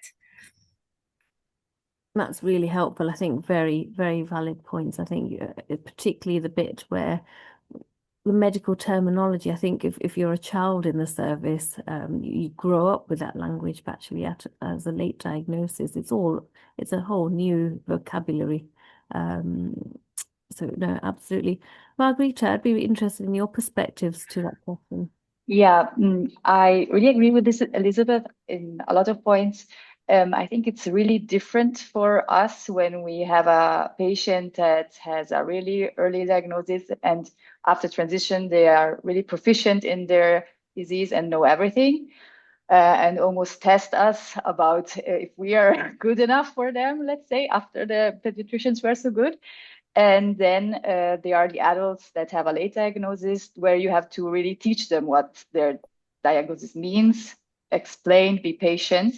And I think the most important thing that to really explain from the first day probably is that it's a step-by-step thing that is gonna be quite long, the first years, to understand everything.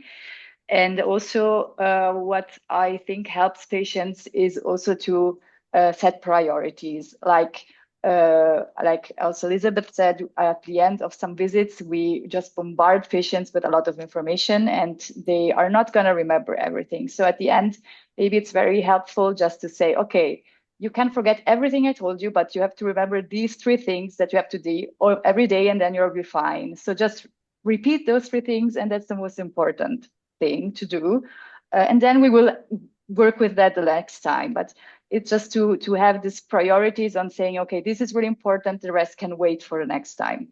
And working like that, I think, is maybe most helpful, especially for maybe really older patients, like 40, 60 patients. I've seen diagnoses in these ages where you really have to change your lifestyle a lot, and they have all the routines. It's not easy for them.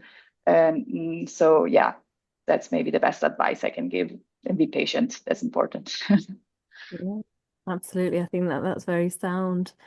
I guess we've talked a little bit about the medical aspects, and actually, as an adult, what were your challenges emotionally? And whether that's just, whether you've transitioned into adulthood and living with PCD was always something you were aware of, or whether you were diagnosed fairly late on. What were the biggest challenges you faced emotionally? What would your advice be to those who are diagnosed fairly late on or living with the burden of PCD into adulthood? Katie? I think the best advice I can give somebody would just be honest about it. I spent a lot of time, and still do, love a people pleaser and want to make people happy and don't want to cause a fuss. And that's how I've always been. So actually moving centres, so I used to be up in Leicester where I did that a lot, and then I moved down to Southampton after my after the COVID pandemic happened and I changed jobs, and I was like, made myself a promise that I would be a bit more honest and say what I think and say, no, this is not working for me, or can we not do that? Can we try something else? Which was really awkward and I felt horrible, but has done me the world of good, because now I'm doing the things that I should be doing. I'm much healthier. I'm looking after myself. So I think just be honest with yourself and be honest with your team and tell them if it's not working for you. No, absolutely. Hans-Rudi? And I think it's important, if you really have the possibility to go to the center, a PCD center, because in my whole life I not really even had a center. Since 7 years now, I have a lung doctor. He knew some more about PCD, and before I never had a doctor who really knew PCD better. And so often it was my problem that I knew more things about PCD than my doctors and therapists. So I think this is for many patients a big problem still till now. If you really have a center, where the know-how is here. This was for me in the most time of life the situation. I had no center. I have a good doctor which I really could discuss problems, but he was not a specialist. I was his own PCD patient. No, really good. And I think you raise a really important point, Hans-Rudi. I think if there is a specialist centre, or if you can access, I think it was mentioned in the talk before, even if there isn't a PCD specific centre, but somewhere that specialises chronic suppurative lung disease, that might be helpful. And they may have additional mechanisms in place. So certainly in the UK, there are psychologists also attached to specialist centres to help you manage not just your physical health, but also the emotional well-being to cope with the burden of treatments and the impact PCD may or may not have on the wider aspects of your life. I guess the next question kind of follows on from that. So you have a diagnosis and you're expected to do all these treatments, but actually, how do you navigate, now having a job or studying, the work-life balance, all the appointments, and if you are fortunate and fall into a specialist center, you are hounded for more and more appointments and visits. So how do we go about that? So Liz, I might put that to you. What do you think we could be doing better as professionals to help this better? And then we'll hear from the patient perspective as well. I think the important thing is not to have a one-size-fits-all approach, and to have a personalised approach to PCD care. So thinking about being hounded for your appointments, we would recommend, for most of our patients, we would recommend that they came to see us a couple of times a year, at least once would be face-to-face, and then sometimes the second one's face-to-face, sometimes it's a virtual video appointment. Having said that, there are a few of our patients who live quite a long way away from Southampton, and I can think of one who's about 85, and it's just too much for him to travel up. So we actually go down to his clinic, his local clinic, once a year. We see him and a few other patients. There's some other people that choose to have just a yearly appointment. So we try and work with people to suit their needs and have a pragmatic approach to how we're treating patients.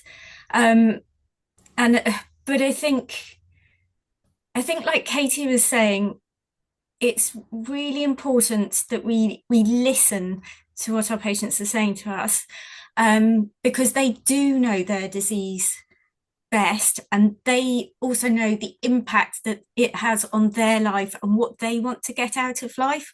And I am not there to say how they should be living their lives. I'm there to support them to live it as faithfully as they're able to, and to support them to go out and enjoy things. I'm not there to try and dictate that they should spend 5 hours a day doing physio and exercise and sinus rinse and all of that kind of treatment.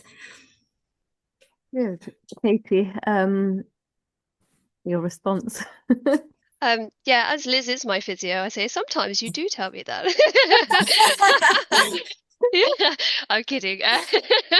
Yeah, I mean, it's just one of those things that you have PCD, right? Everybody, I say this a lot, everybody has their crosses to bear. Everybody has problems in their life. It's not necessarily health, but everybody's got something going on, and that shouldn't dictate your whole life. Yes, I think about it. Yes, I make like risk benefit like calculations for lots of things, but ideally what I want to do is go to work and enjoy that. I want to hang out with my friends and my partner. I want to be fit and do sports, like, and if it means, well, maybe I should do more physio this day so I can do what I want later this evening, then that's, a decision that I should make and look after myself. But I'm not super rigid, I've got lots of tools, thankfully, in my wheelhouse to help me with my lungs.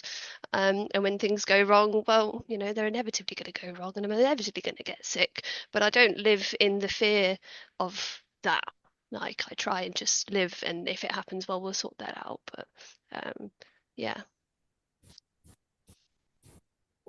And I think before we start taking questions from the audience, one of the key aspects that we really wanted to touch upon as a panel was some of the more sensitive topics. And I think, Margherita, you popped this into your talk about fertility.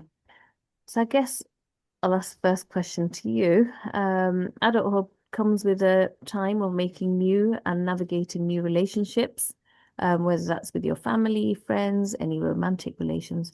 What would you advise on the approach of patients that they use for discussing infection prevention or their diagnosis or fertility for their patients if they come to you?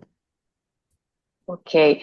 It's a very difficult topic, and as Elizabeth said also, one size doesn't fit them all, because there are a lot of cultural differences about, of course, this topic.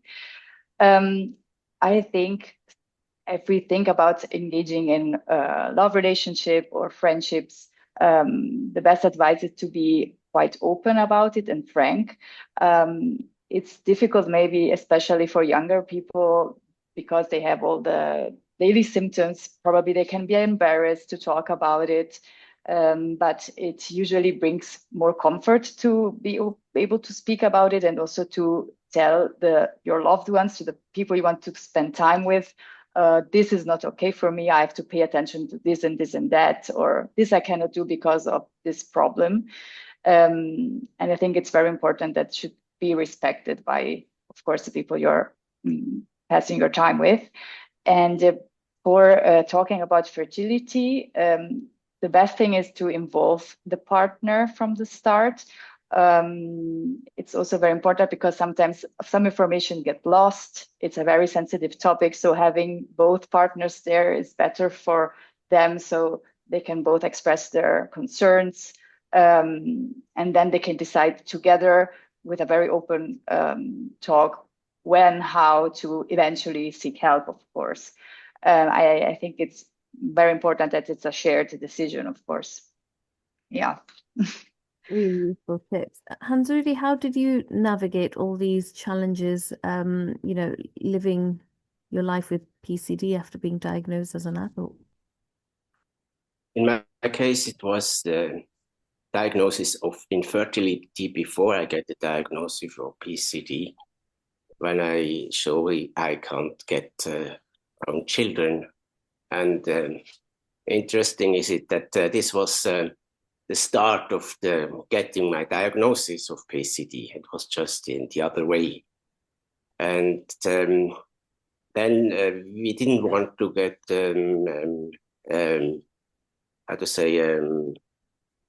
artificial fertilization. And we looked about 2 or 3 years about adoption of a child of another country, and then this was stopped because of political reasons, and so we stopped our project later, and now we didn't have children. Yes.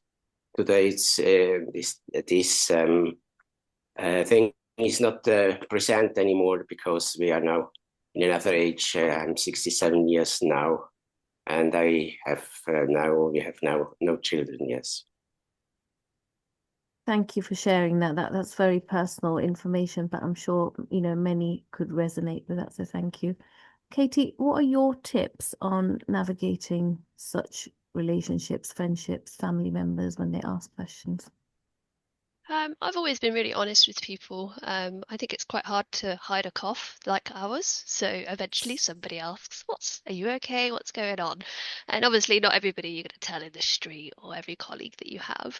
But for people that genuinely care about and you care about them, it's a part of your life, right? You've got to share, and you've got to make sure that they understand your limits and your boundaries, and they can help you honestly quite a lot. So with my family and friends, they often will text me or message me before we meet up saying, oh, I've got a bit of a sniffle, or I've got a bit of a cold or a cough. Do you still want to meet? And that is absolutely amazing. And I've been trying to push this for years because I want to know if you're unwell so I can make the decision and take control of the situation. If you take that control off of me and you turn up ill, well, I've got no choice. It's really awkward for me then to leave the restaurant or whatever it is that we're doing. And then I resent you for not protecting me or looking after me. Now, if you say that and I turn up anyway, well, that's my decision, and I thought the risks are worth seeing this person. So being honest and having whatever your boundaries are, that's one of mine, in place to make yourself feel comfortable. In terms of fertility, I mean, it's one of those things that we don't know a whole lot about for female fertility and PCD, and there's lots of research happening. We know that there are, well, not know, but they suspect that there are. It's maybe a bit more tricky for us to be pregnant than the general population, but the research is still not, completely founded.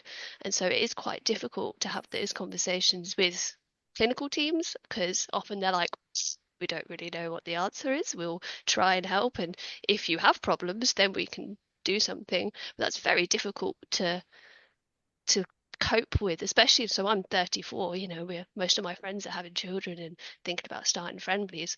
I'm not ready personally for that yet, and I'm not sure if I do want children, but it makes it hard to decide whether or not I need to have that conversation with my partner now, because if we do have problems, it's going to take longer. So should I start all of these questions are quite difficult. So opening it up, and I've had those conversations with my consultant as well, and just like, have you got concerns about this? Do you want to talk about it? And that was really helpful to just open the door, because I didn't want to bring it up because I didn't know how I felt.